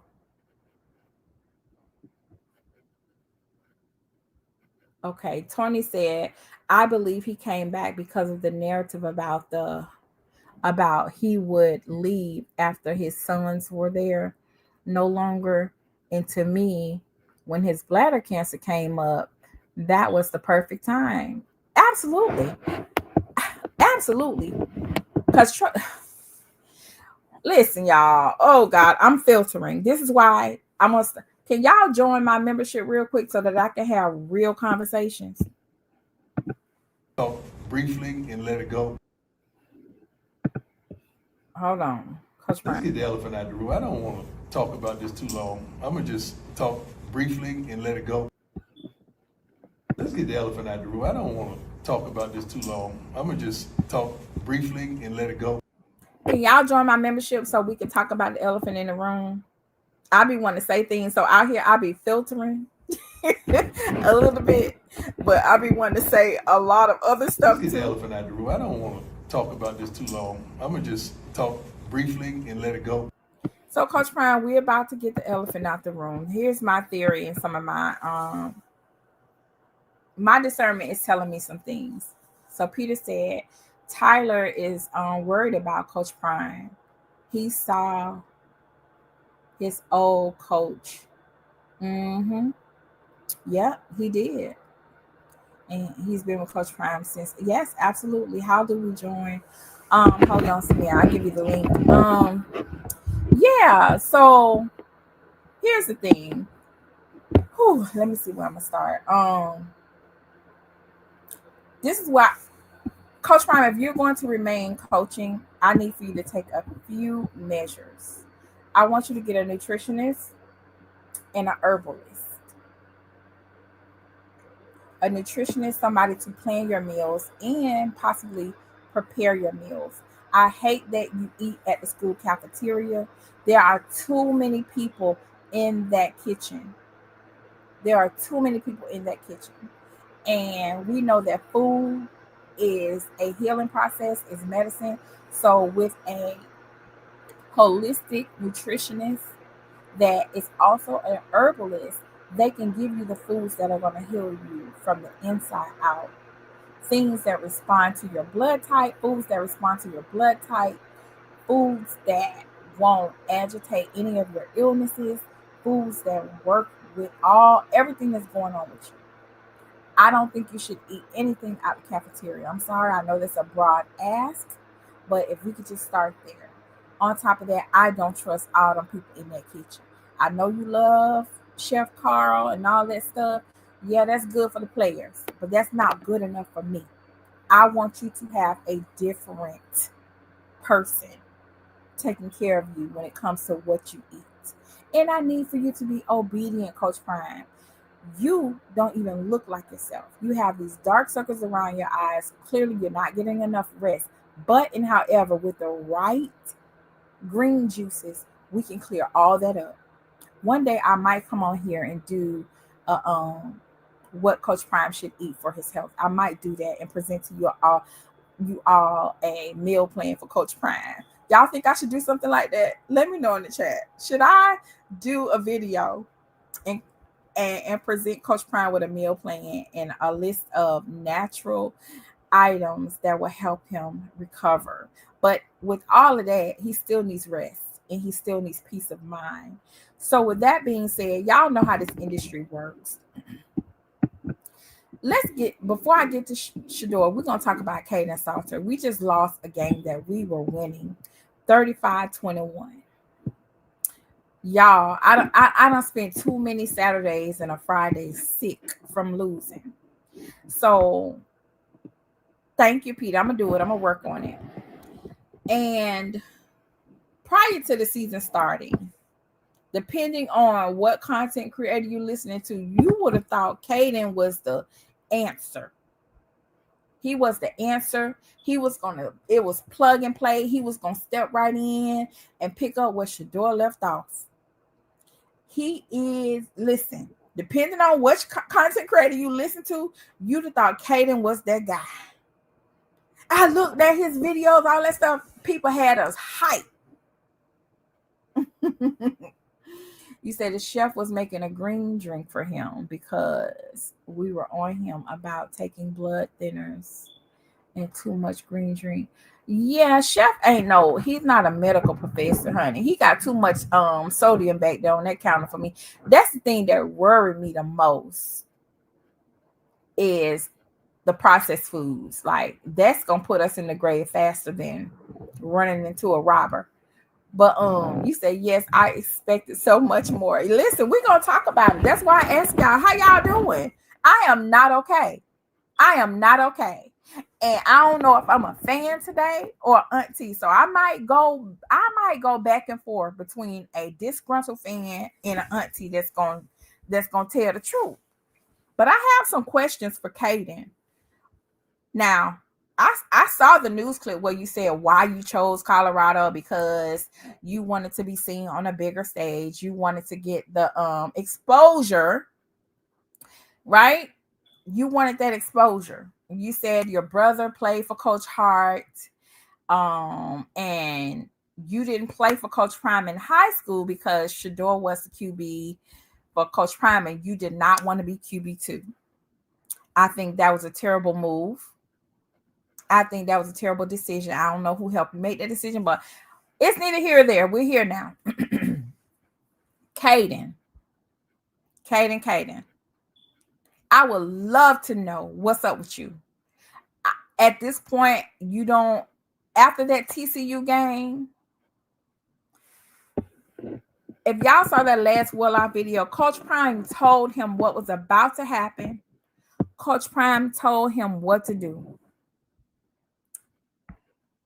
Child, Kaidon went out there and did the complete opposite. Kaidon did what he wanted to do. Did you hear me? He did whatever the hell he wanted to do. He didn't even listen to Coach Prime. Like, boy, you really went out there and threw the ball to TCU. Like, it was at one point, you guys, I'm like, is he? Like, what is going on? Like, why he keep throwing the ball to them? And I've been wanting, and like I told y'all before, I want so bad to just hype him up, root for him, give him his flowers, but it's hard. Like, I walked away from this thing feeling like I want my money back.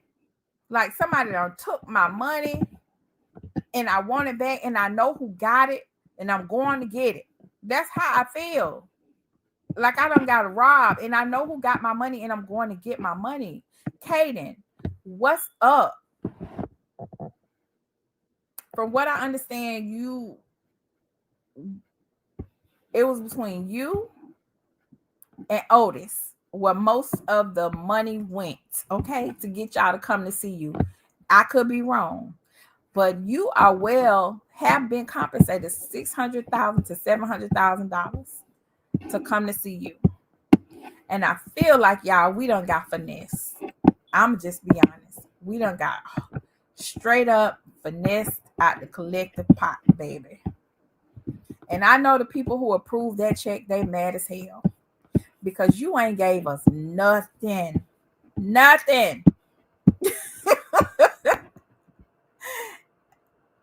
You said they all think they Shedeur and Travis without the work ethic of Shedeur and Travis. Listen, I'm gonna get to it because I need Kaidon to come to the front, baby. Okay, got my video. I got my video. Let's go. Let me share my screen, y'all, because I don't understand, and I want to say something nice, and I have nothing nice to say. So that's why I'm taking a while to get this together. I want to bring the context. Bring the context. Let's go. And I gotta laugh to keep from cussing. So yeah, depending on which content creator you follow and participate with, you would think that Kaidon was gonna come here and do his thing. Like, okay, I believe in you. Okay, you know what you're talking about, but honey, it's a lot of people got it wrong. And for those who got us hyped up for Kaidon Salter preseason, I need for y'all to get back on the mic. And I don't want damage control. Tell us what it is. Tell us what you think. Tell us what's up. Because this ain't it. It's like going to Publix and buying fresh fruit, and when you get home, it ain't what it's supposed to be on the inside. Now you got to take it all back to the store. Send it back.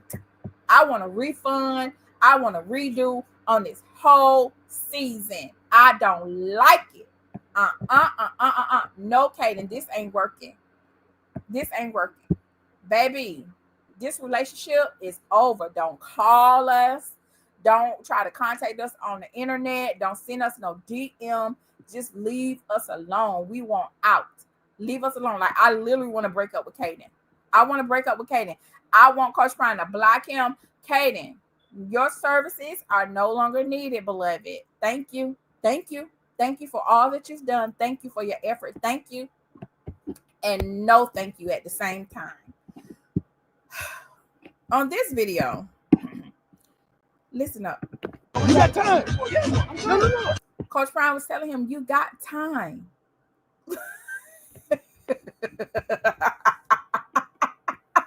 Oh, he was telling him.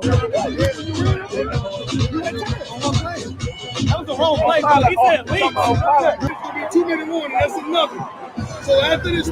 Here, Coach Prime is explaining to him. Explain, you got a 2-minute warning. Boom, boom, boom, boom, boom. Let's go. Play. I don't know if they're going to take a timeout, but we got to get 5 yards on this play. He told them they're going to take their timeouts, but we got to get 5 yards on this play. Listen, Coach Prime was giving him a tutorial on how to manage the game.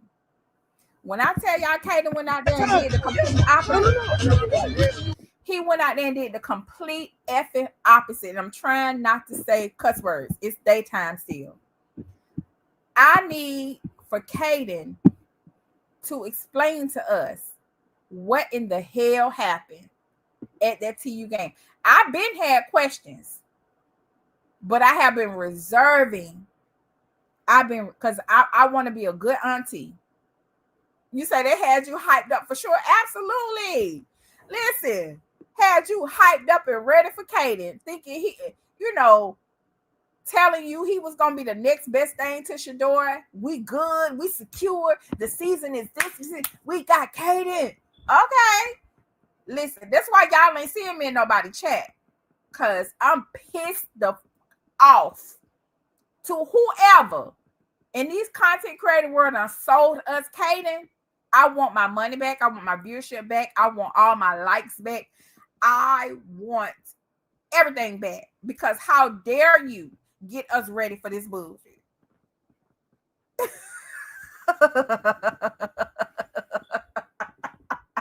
I'm in my feelings. And I'm doing much better today because I was no good after that TCU game, y'all. Oh, hell no. Nah. This ain't what we gonna do. He said, someone said that Kaidon, hey, I'm about to get into it because for real, he's doing too many. Yes, I'm about to get into it. You want to come up here? I dropped the link. I will let y'all give y'all opinion.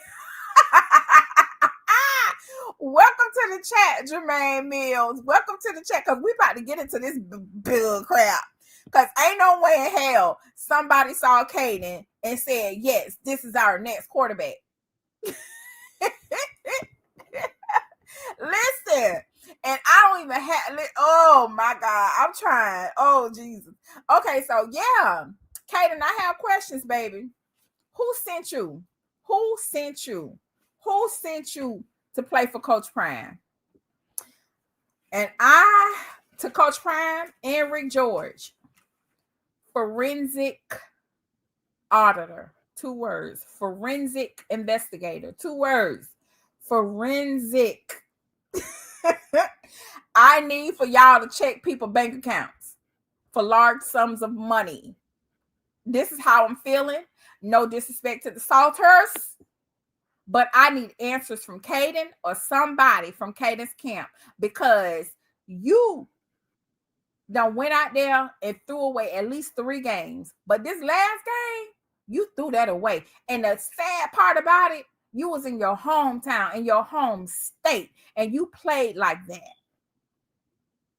in front of people that went to school with you, people that know you, all kind of stuff.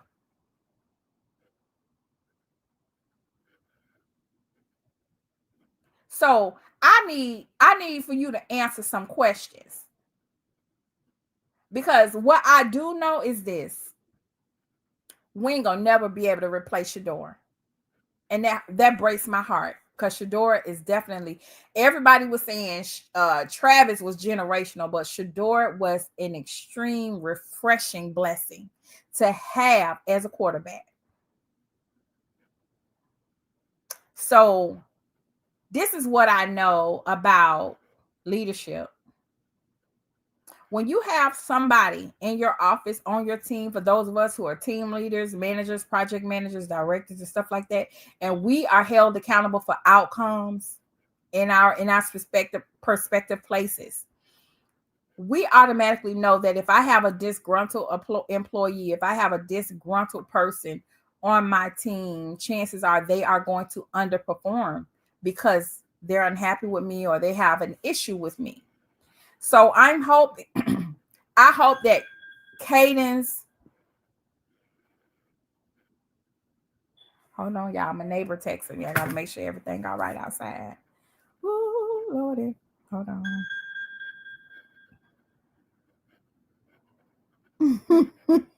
Okay, so Kaidon's underwhelming performance, I would rather it be to him having a problem with Coach Prime rather than him being sent to Colorado and throwing away his career for other people. You said who recruited him? That's what I want to know. Corey. What's the other one name? The little light skinned guy back there, Drawden, whatever his name is. Which one of y'all brought Kaidon to see you? Because see, we want to hear from y'all too. What about Kaidon? He does just enough because we can see he can run. But then when he runs, he just seems to collapse, like he can't do anymore. But I can see something ain't right. Something is not right. And when I was watching the game this weekend, I said never mind. I just put never mind in the comments, because the way I'm feeling is how I felt about Sean Lewis. And yes, I saw somebody put Sherman in there. He's not getting away. But for Kaidon and your family, your mom and dad, did somebody write y'all a check so that boy can throw Coach Prime's season away? Because Kaidon, earlier in the season, I specifically heard you said you wanted to get a Heisman. You wanted to be a contender in the Heisman. Baby, I'm telling you, I hope that ain't what you still thinking. Because the truth of the matter is they suppressed Shedeur to the 5th round. We all know Shedeur should have been in that first round, 1 or 2. You, baby, you ain't even no 5th or 6th round prospect at this very moment when it comes to the 26 NFL draft. Not based on what you've been putting out. Oh no. But my question is, Kaidon, did somebody reach out to you to sabotage Coach Prime's year, his chances of getting to a bowl game and probably a championship? How much did they pay you, baby? because at this point you are playing like you are playing for our oppositions. You threw the ball away 3 or 4 times and put it in TCU hand. And you look like you wasn't even felt a ways about it. Maybe I could be corrected. You didn't seem distraught or anything. Oh, he could, child, please. K Hayes. And when? Because he's a 5th year senior. And this is why it's hard for me to accept this. Because you are a 5th year college student. I thought everybody keeps saying 5 years playing football in college as a quarterback. And you doing this? Help me. Y'all want this link? Maybe somebody will get up here and talk and give me a break, because I'm trying so hard not to do the most. Give me one moment.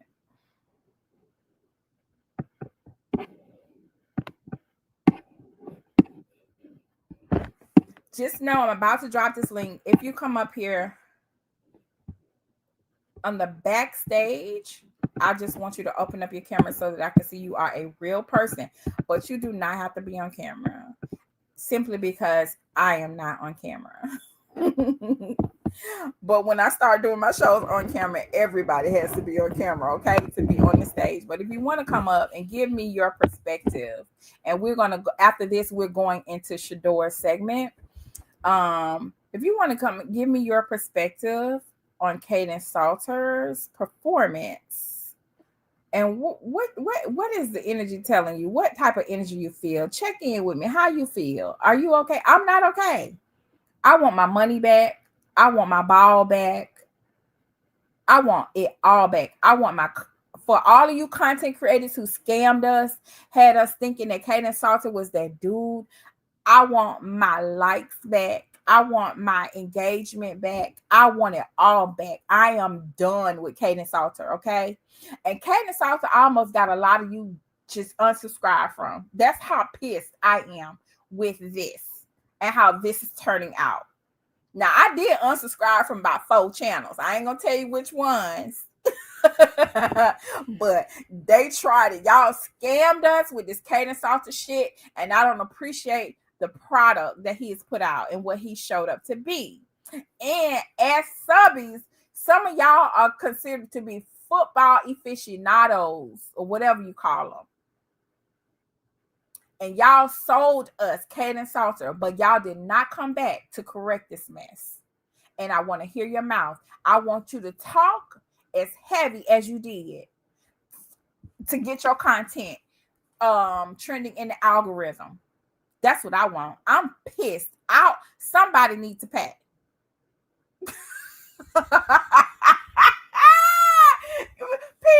Peter, don't put nobody's name in there, for God's sake. Don't put nobody's name in the chat. But for real, they done gave us this Kaidon, served us this Kaidon plate. Y'all can take that plate and So Turney said before Shedeur was there, they would be 5-0. I read a headline that stated Kaidon was upset because Coach Prime benched him.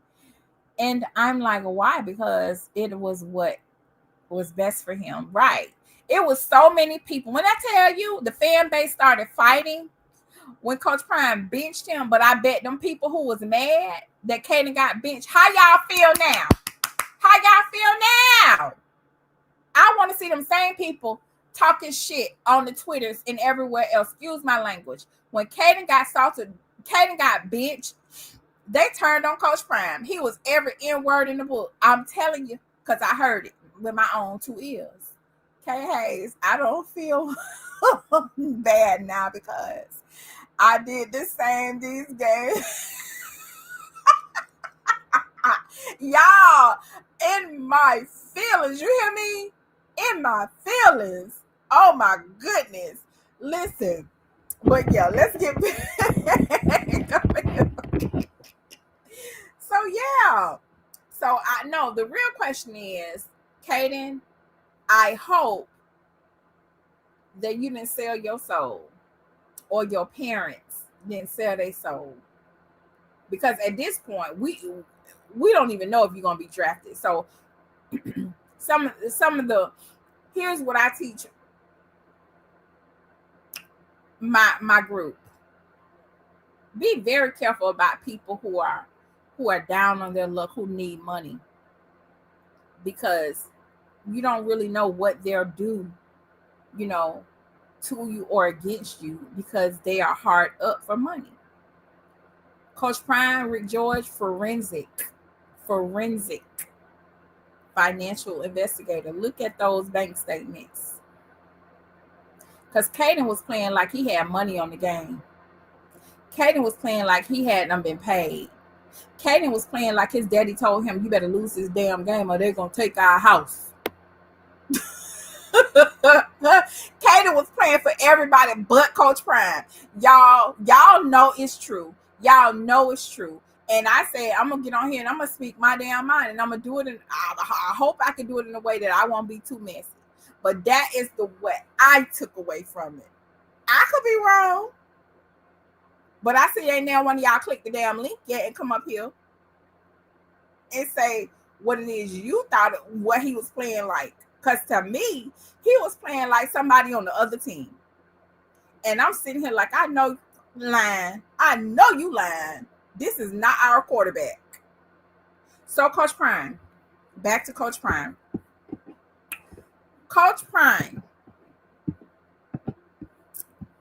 you know I'm going to tell you what I want you to know. This is how I see it. You done played Ryan. You done played Kaidon. You only have like 2 more quarterbacks left. Everybody wants to see Juju. But even Coach Prime, he keeps saying Juju not ready.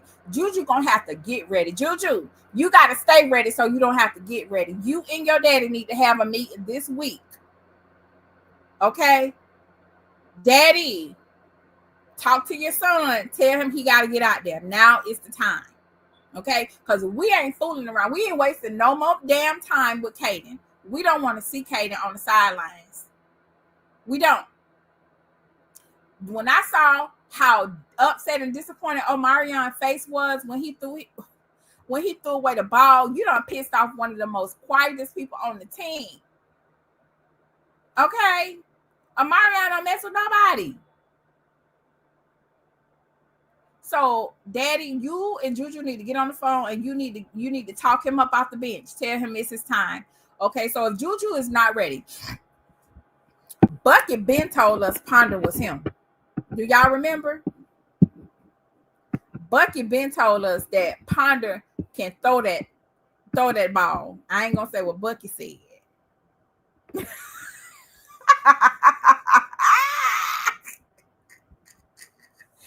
Oh my God. Welcome to the live stream, Steve G. You must be a troll hiding behind somebody else's account. I appreciate you. Stay. You might learn something. But listen, Bucky told us a long time ago, and I'm finna share this Ponder clip in case y'all forgot.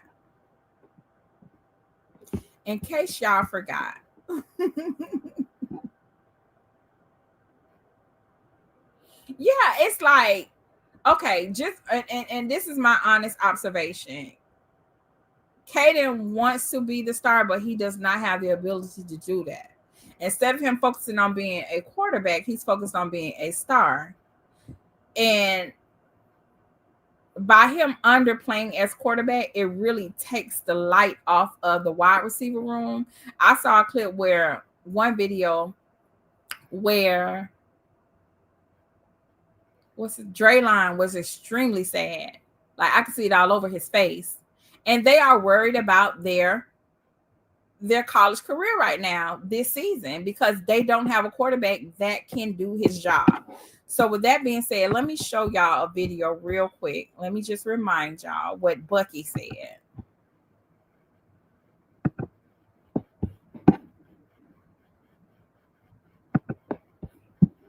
Here we go.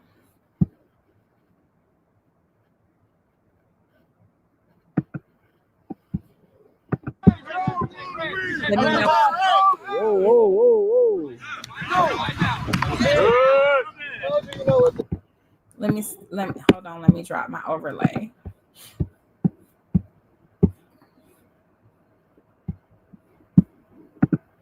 There we go.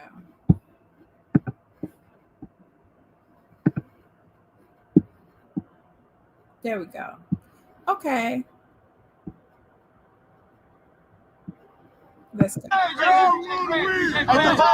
So this was one of those practices where all the QBs got to get reps, and we got to see what each QB had to offer. And Juju had just finished. So in case you're just getting here, Kaidon has thrown, Juju has thrown, and this is Ponder. Dominic Ponder. Whoa, whoa, whoa, whoa. Yeah, a little freaky over there.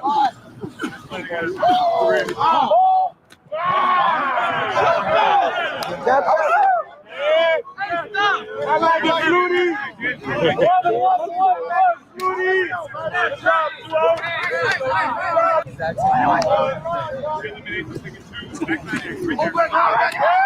Hey, you see it? Go get it.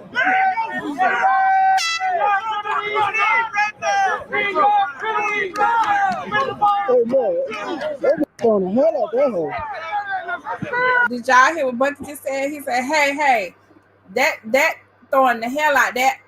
Okay, go back and listen real carefully. I'm going to rewind it just a little bit so y'all can hear what Bucky said. See, Bucky put his stamp on Dominic. Hey, man, they're throwing the hell out that hole. You know what? I'm going to do us a favor and I'm going to slow it down in case y'all cannot really hear or understand what Bucky is saying. Give me one moment. Let me help y'all out. I'm just go down one notch, okay? Hold on. Watch this. Listen closely.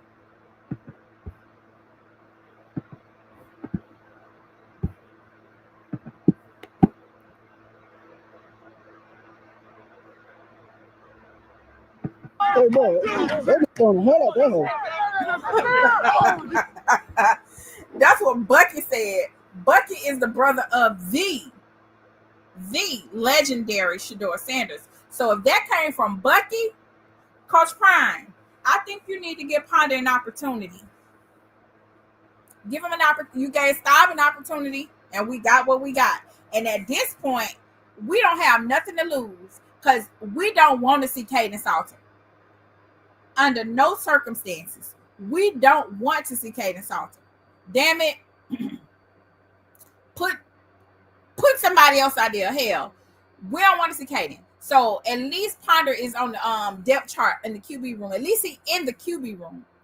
If Juju not ready, if his daddy don't want him out there because he don't want him hurt, and to be honest, our O-line is the best it's been since you got to Colorado, since we've been there. So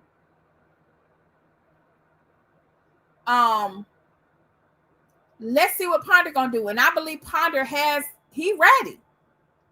I believe Ryan Staub was a DEI placement. Forgive me for don't be offended. He was a DEI chosen one. Coach Prime was somebody put pressure to play Staub, and as you can see, that community has calmed down. They have stopped believing. They don't believe no more. They don't want Staub out there making them look bad. They thought Staub was going to be the answer, but unfortunately, it did not work out that way. I do want Ponder to have an opportunity. Can y'all help me let Coach Prime know? Give Ponder an opportunity. He has so much promise. Listen, look. And this ain't my sentiments. This is what Bucky said. Bucky, tell your daddy to put Ponder in the game. Hey, man, they're throwing the hell out that hole. Let's get it again. Whoa, whoa, whoa, whoa. Yeah, a little freaky over there.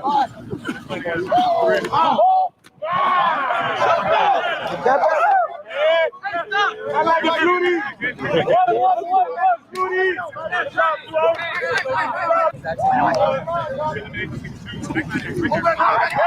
Hey, you see it? Go get it.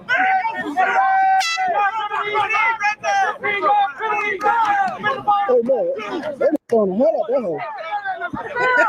Bucky, we see it. Yeah, that's where I'm at. That's where I'm at. Put Ponder in the game, coach. Put Ponder in the game because we are not wasting no more time with Kaidon. We ain't finna do this. We are ending our relationship with Kaidon Salter. We don't want to do this no more. And we're gonna move into Shedeur, the person we love, we adore, and we miss. We miss us, our nephew Shedeur. Shedeur, how you doing? We ain't gonna too much talk about Cleveland Browns. We won't know how you doing. But y'all, we know how some of these industries work. I believe somebody is working on Coach Prime. That at the end of the day, I believe there's a spiritual attack on Coach Prime. And I need Coach Prime to be mindful of that. But before I go, let's see what Shannon Sharp and Ocho had to say about Kaidon, because they had something to say, y'all. And you know, uncles don't hold back. They don't hold back. Let's go ahead and get us a good little Kiki in. Let's get us a good little Kiki in real quick. Hold on. Let's see what the nightcap. Shout out to the nightcap.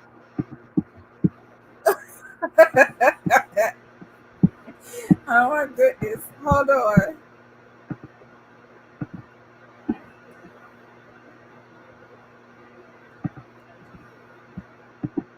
Let's go.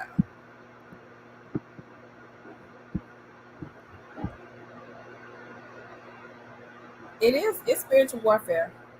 Somebody definitely has penetrated the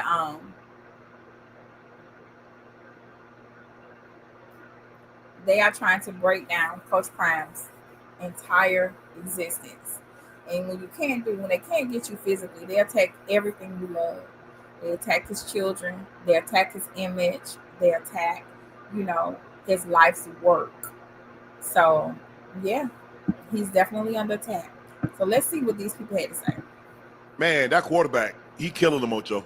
You got to have quarterback play, not only quarterback play, but quarterback play that's somewhat consistent. And you can't turn the ball over. Here's the thing that I like about Prime so much, just knowing who he is and how he is as a person. This adversity and what they're going through right now, he does not shy away from it. He goes back into the office on a Monday and goes back to the drawing board, and he's going to do, as long as he is there, everything in his power to try and right this ship, make it respectable, and build on what they need to do to be a good program. But right now, you guys are both absolutely 100% correct. You're not getting enough out of the run game to make it easier on your quarterback. And when it is time for the quarterback to step up, you're not getting enough from that position to make it easy on everywhere else. That is a tough recipe to be able to come out and have success. Man, that quarterback, he killing them, Ocho. You got to have quarterback play, not only quarterback play, but quarterback play that's somewhat consistent. And you can't turn the ball over. Here's the thing that I like. You got to be consistent, and you cannot turn the ball over. Thank you, Ocho. Thank you, Uncle Shannon. Thank you, Johnny Manziel. That's all we saying. I saw the comment. Somebody said Dominic is a dog. I agree. Somebody also said Kaidon is not a dog or a leader. I agree. And I feel bad for Coach Prime because just the look of just weariness on his face. He ain't used to this. Like, and I told people earlier, I said it looked like we're gonna have another 4-11 season. This is gonna be another 4-11 season. And I hate it for Coach Prime. I hate it for us, but I am not okay. I don't want to see this. I don't want to see this. Get somebody else to do it. Coach Prime, get somebody else to do it. We don't want to see Kaidon up there embarrassing himself and causing us this amount of stress. Boom. There, I said it. Am I gonna be the mean person?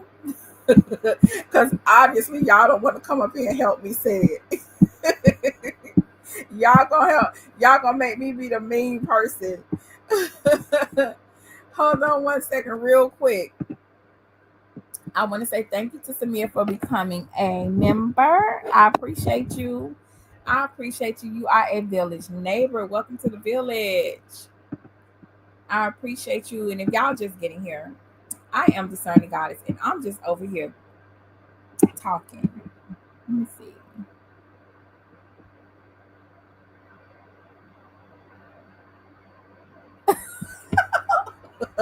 Torny, I can't even approve that message, but I see what you said. YouTube blocked it. What you say? Yes, Bucky is a mess. Bucky is a mess. I can't approve it. YouTube blocked it.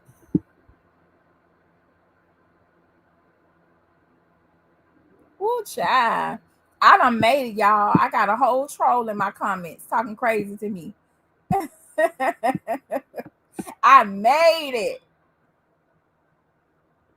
You said, I bet these Shedeur haters in Boulder wish he was out. Exactly. Listen, they couldn't stand it, but I bet they regret it now. So let's get to Shedeur, y'all. No, it's okay. But I can see it, but I can't approve it. YouTube blocked it. It's okay. So here we are with our nephew Shedeur. Shedeur. It's like you can't talk about the NFL these days if you are not mentioning Shedeur. Apparently, that's how it goes, right? Every network panel is talking about Shedeur. All the streaming platforms that are attached to network panels are talking about Shedeur. And I guess they get the most engagement when they speak negatively about Shedeur. Even though they know deep down inside, Shedeur is the answer. He is the one, that can and will bring better outcomes for the Cleveland Browns. Unfortunately, there's this nasty disease called racism that they can't even help but show. And again, they don't mind showing who they are. Nasty, disgusting people. But because of their racism and they don't want to have a black quarterback, they're using their platforms to tell bold-faced and complete lies about Shedeur. So we all were there. We saw what happened. But in case you missed it, like everybody loves Shedeur now. Even the haters, because if they didn't love him, they won't create these old dumb, outlandish narratives that they create. Shedeur is so missed till you have so much so that you have the Damian Leonard's ready for the Raiders to trade for Shedeur. He's so disappointed with the outcome of their games that he is tweeting. He ain't hiding it. He is tweeting. Time to go on ahead and trade for Shedeur, man. SMFH. They sick of their quarterback like we sick of Kaidon over there at the Raiders.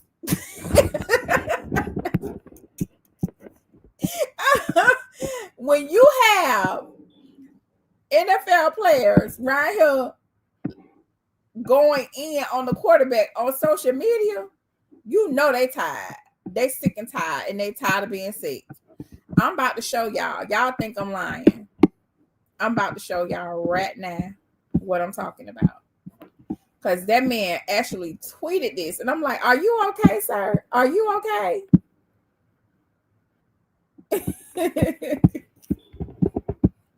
He really did.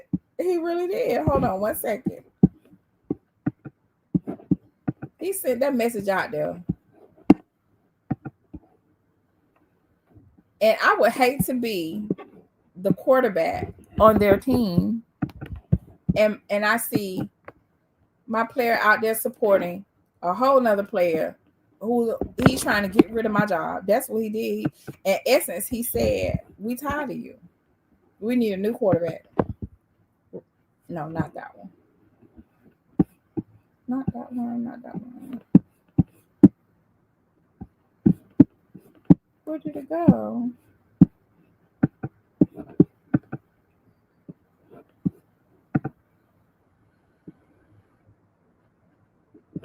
There we go.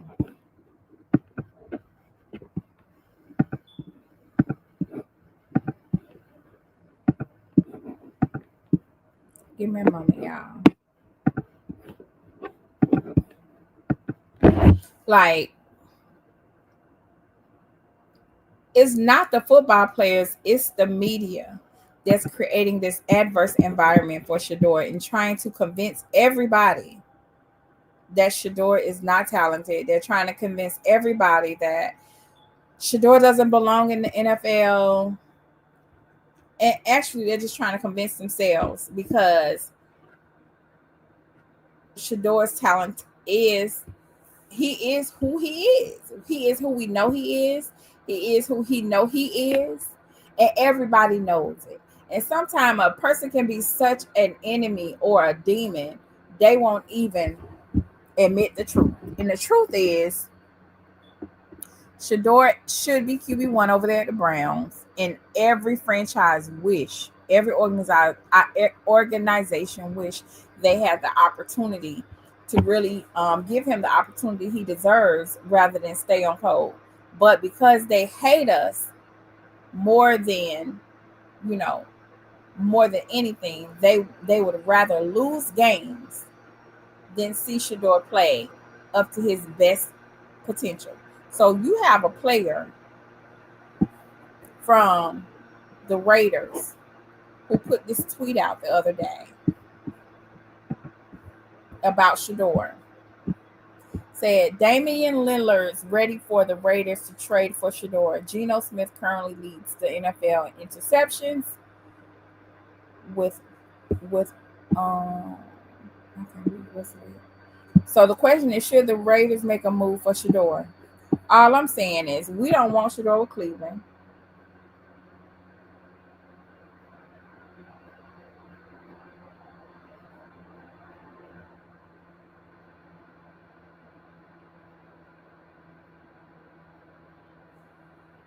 Listen, they think exactly. So that's a good point to be on. I wish you would click that link and come up here. Here's the thing.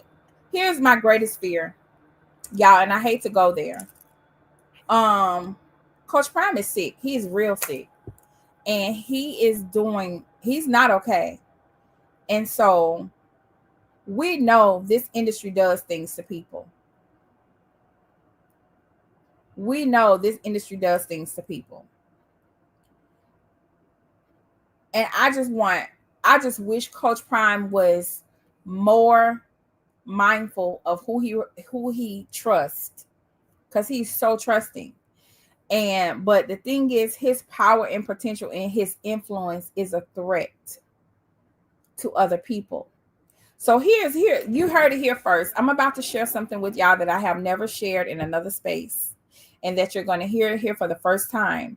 And when I say it today, if you hear this talking point anywhere else, understand that bigger channels come over here and steal my talking points. Then they go over to their channels and sound so profound and so prolific and so smart as if it's theirs.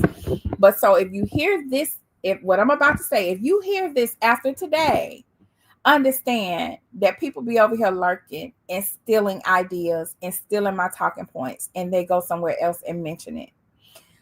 And this is why I'm going to open up my discernment today, because people typically don't go in the direction that I go. But I'm afraid that Coach Prime has been attacked, not just out in the open, not just spiritual, but I believe he's being targeted in other ways. And if something was to happen, follow me, if something happens to Coach Prime, like, you have to understand the magnitude, the extent certain groups of people will go before they see you happy. People know that Coach Prime's greatest desire is to see his sons follow in his footsteps, specifically Shedeur and Shiloh, and do well in the NFL. Okay? That's one of his greatest wishes and desires. So they would rather see Coach Prime off of this earth than to give him the satisfaction of seeing that happen. Did y'all follow me? They would rather see him off of this earth than for him to live to see Shedeur be great as a QB, to live to see Shiloh dominate as a safety. So if anything happens to Coach Prime, then and only then you might see Shedeur be placed in the light that we know he should already be in. Shiloh may get another opportunity, and then you will see our crazy tale, and not me, but our community trying around here saying that they sacrificed their daddy. Understand? Don't be surprised. Don't be surprised if something happens to Coach Prime. And then the narrative will be like, well, they deserve an opportunity now. Let us just give them an opportunity. Yeah. I'm filtering. I'm not going into a lot of stuff on purpose. I would hate for that to happen, but don't be surprised. Yeah, he's very trusting. And I used to be the same way.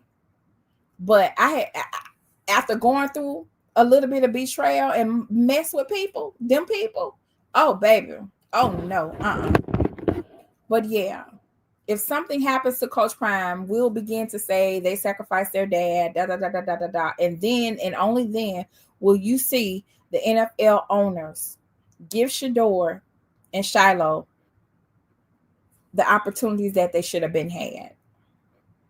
They have the pedigree, they have the training, they're skilled, they're athletic. Okay, why aren't they getting it now? They hate Coach Prime so much, they'd rather see him not be here than to allow him to get what he wants, and that is to see his sons be great in the NFL. I could be wrong. Boom, there, you heard it first here. I've never heard anybody say that. If they have said it, I have not heard them say it. But you heard it first here. Thank you, baby. Thank you. But do we want that? Absolutely not.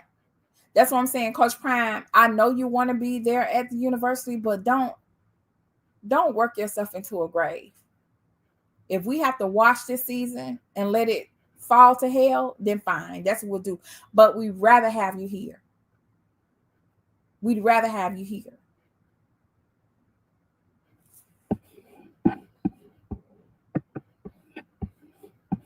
So let's get into some of these Shedeur shenanigans, because it's been a lot to keep up with, y'all, and I'm probably not gonna go down the rabbit hole. I'm not, but nephew, it's good to see you as usual. It's good to see you as usual. Shedeur don't do nothing but mind his business, y'all. That's all he do. He mind his beautiful black business. Give us a good smile. His beautiful smile that his parents paid for. Okay. When he comes to the media, he is poised, he is respectful, he answers questions, all of that. Okay, he's kind, he doesn't give them any pushback, not disrespectfully. Okay, well, you know what Mary Kay said. She said we, as in the Browns, went ahead and drafted because nah. Okay, she need to sit down. When I tell y'all, we thought we went through with that draft, we ain't seen nothing yet. They was just getting started. Here's the thing. One more thing. You heard it here first. And it came to me in a download. I was sitting here thinking, y'all. I'm like, wow. Here's what I was thinking. Shedeur, he did have more eligibility to remain in college, right? Shedeur, I feel like he should have taken that. If Shedeur knew that he was going to be taken in the 5th round, he would not have enlisted in the NFL draft. But the media, along with the NFL, conspired, okay, to create this narrative that Shedeur was going in the 1st round. They helped him believe, even though he knew he was capable of it, they put the narrative out there. They put the feeling out there that he was going in the 1st. Because had those narratives had started in the beginning of the season that he was going in the 5th or not going at all, do you think Shedeur would have left CU? That's a real question. If the narratives would have started earlier in the season that Shedeur was going in the 5th or not being drafted at all, do we think Shedeur would have left CU? That's a real question. Can y'all participate? Somebody answer me in the chat real quick. See, because college football, at least in that conference, we know that those clear coaches in college football, period, they don't want Coach Prime to be successful as a college coach. That's too much credibility, too much, you know what I'm saying? Too much for him to achieve. They don't want him to do that. So what in order for Coach Prime to not be successful, what would have to happen? You would have to take away his talent. We know Travis was going. Fine. Travis could go. But we know every college team needs an outstanding quarterback. So what do we do, y'all? We can't let Coach Prime and guess what? The NCAA and the NFL work hand in hand to take Coach Prime down. And it started way back when. So that narrative started out earlier in the season that Shedeur was going 1 because Coach Prime made the statement. Because they thought he was going in 24. And Coach Prime said, if Shedeur is not going first, he's not going. Boom, boom, boom. Okay, that's what you think? Okay, cool. So they started early. They put that narrative out there that he was going the first round. Boom. If Shedeur knew he was going the 5th round, he'd still been at CU. Coach Prime would be winning right now. Kaidon Salter, who? Okay. But not only that, we remove his son. We remove his prize, which is his quarterback, and we sit him down in the NFL and we send him somebody else. So now on both sides, Coach Prime is really suffering. He's getting hit. He's seeing his son get persecuted and drugged through the mud. And now he has no personnel to get the job done. So Shedeur can't really shine to be the great QB he is in the NFL, and Coach Prime does not have a quarterback. Them people did that. And I said back then, that was a magnificent piece of hell we observed on draft day, because they came together to affect this man's legacy. Okay? And that's why I tell us, people be on code. They ain't got to like each other, but they are going to be with each other. They know we will never do that. That's why it's so easy for them to turn us against each other. Another story for another day. That's a behind the wall conversation. So yeah, they created this whole atmosphere to remove, and this plan to remove, let's skirt him on over there to the NFL. He thinks he's going in the first round, but he's not. And boom, we don't have no quarterback, y'all. You heard it here first.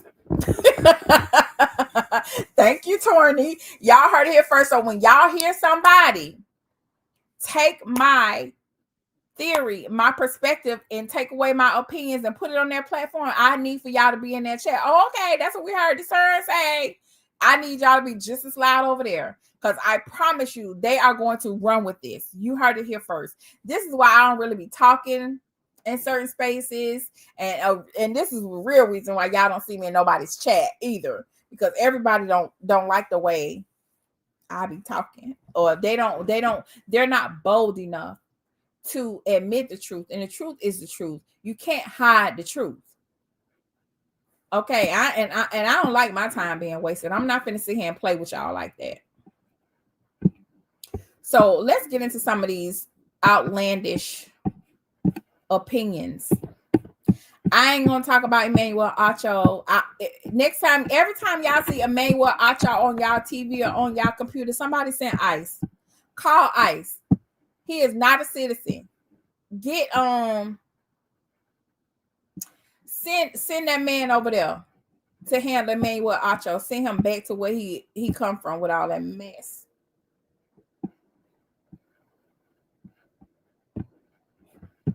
Yeah.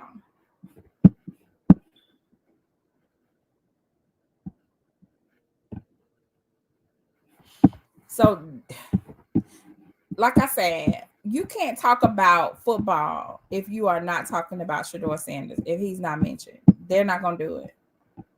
They ain't gonna do it. But you know what? I'll go here. This is where I go with it because I was trying to find the clip, but I find it easier over on TikTok.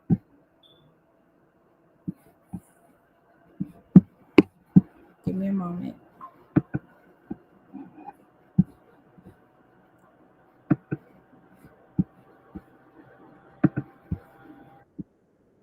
Okay, there we go. Let me share my screen.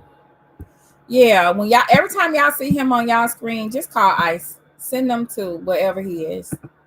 Make him show his paperwork.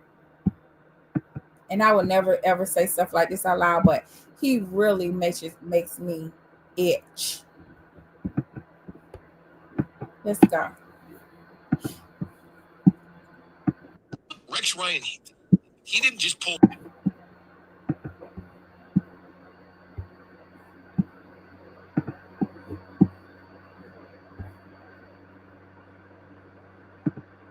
So Rex Ryan told a bold-faced lie. He said that Shedeur does not take his job seriously. This, that, and the third. But let's go. Let's go. So the first person I saw pull these receipts was this brother over on TikTok. And then all of a sudden, people start saying Marcellus did it and other people. No, he did it first. Let's go. That thing out of nowhere, Reese. Somebody's telling. Aren't you? Why are Rex Ryan? He didn't just pull that thing out of nowhere, Reese. Somebody's telling. Aren't you? Why aren't you in the front row? That is inferring that the kid is not working as hard as he should be. Am I wrong? Well, that's what it sounds like. How the hell? People have told so many lies on Shedeur. I have lost count. I can't keep up, and I'm not trying to keep up. But these are some of the lies. Y'all, welcome to my TikTok channel. If you find me over on TikTok, feel free to join me. One day I will learn how to use it. Right now, I'm just over there finding receipts. But one day I'm going to start doing my little short content over there as well. Yeah, how would you know, Rex? But look at this here. Look who's sitting in the front row. Is that Shedeur in the front row again? Oh, if I didn't know any better, that's him in the front row again.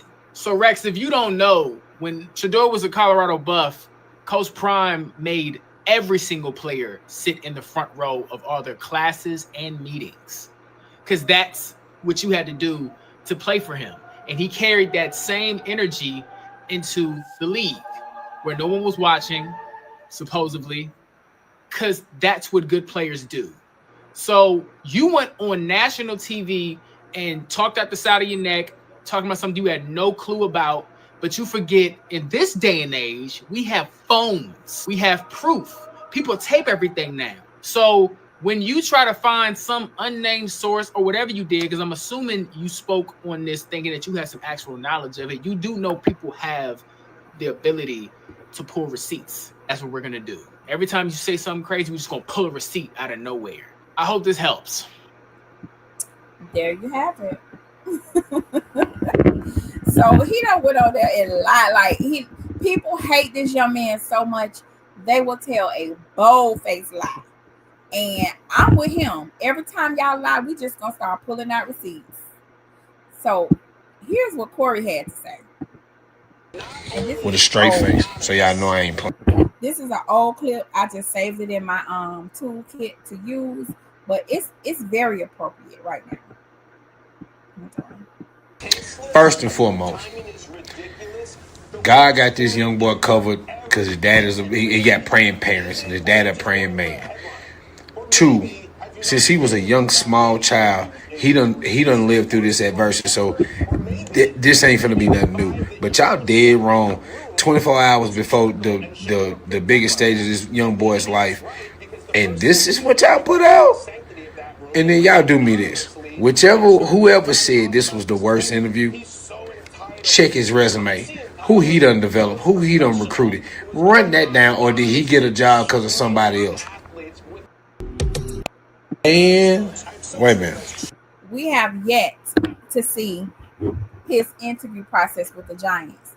They lie so much, they won't dare produce the stuff they accuse Shedeur of. And I know if that's the case, it would have been out.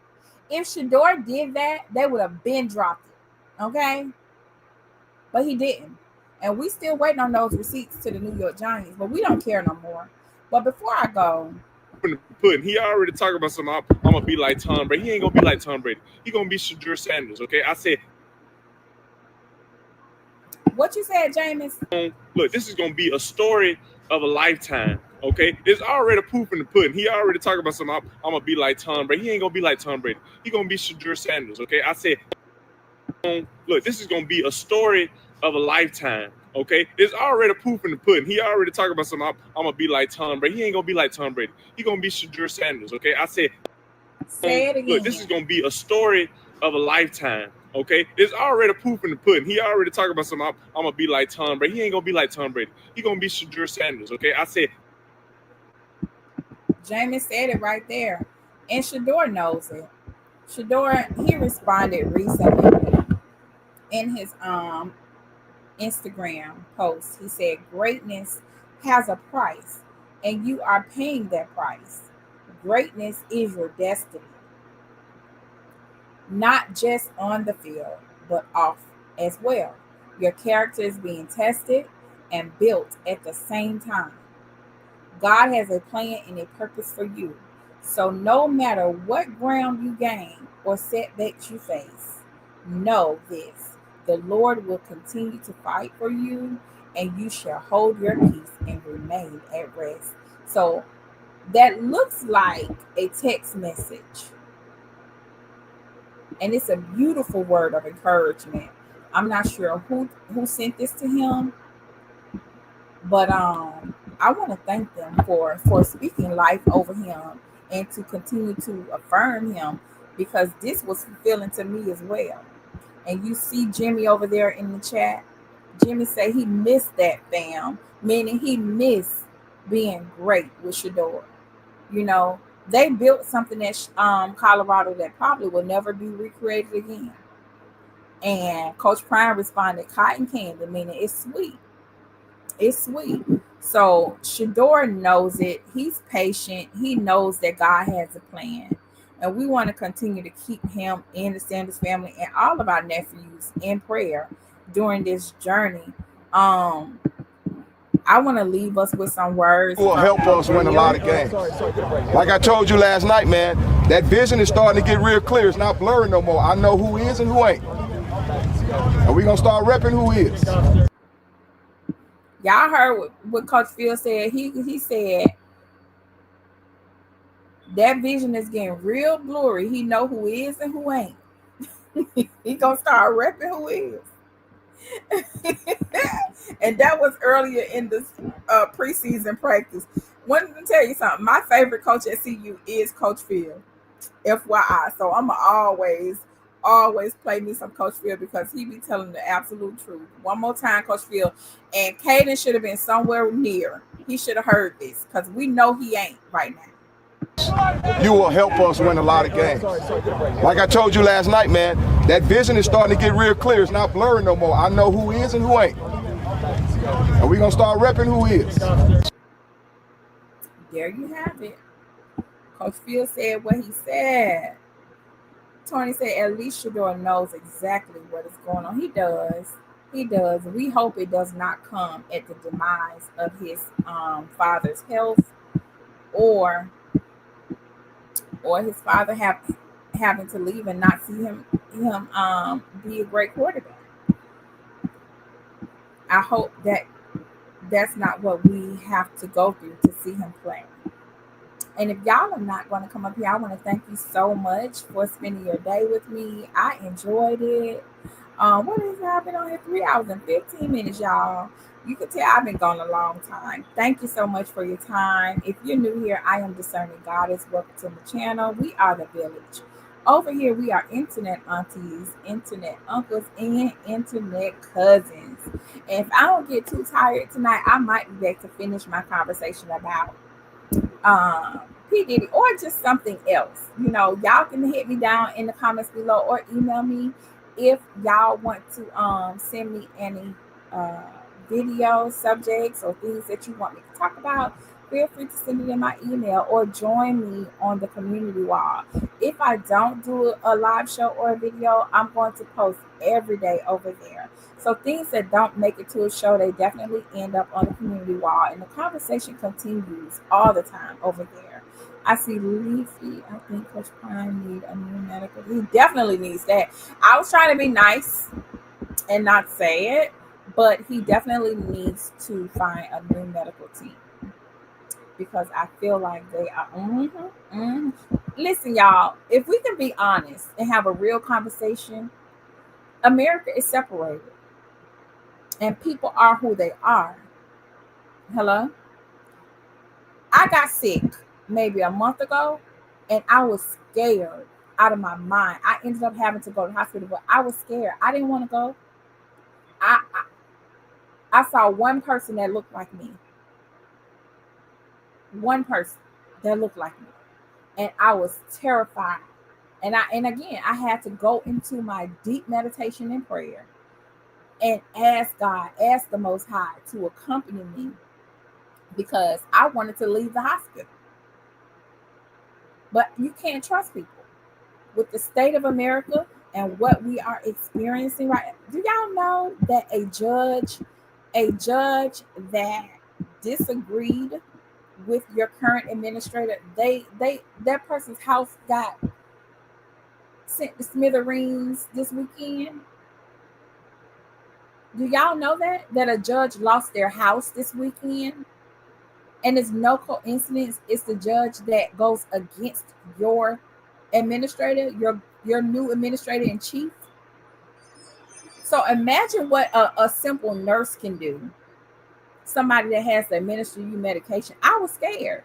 So yes, he does need a new medical team, y'all. I was so stressed out. I was shaking. Good thing listen. I keep telling y'all, please join the membership so we can have more intense conversations about real things, because the general public don't want to hear those things, and it's not our fault. That some people just don't want to talk about it or they can't handle it. The truth is hard to swallow for some people. But with that being said, y'all, I enjoy y'all. I appreciate you all, and I love you for your support. If you don't see me tonight, you will definitely see me again. It's early in the week, so you might get me twice this week because I gotta play catch up. Welcome to all the new people. I saw somebody new in the chat, so welcome and thank you for your support.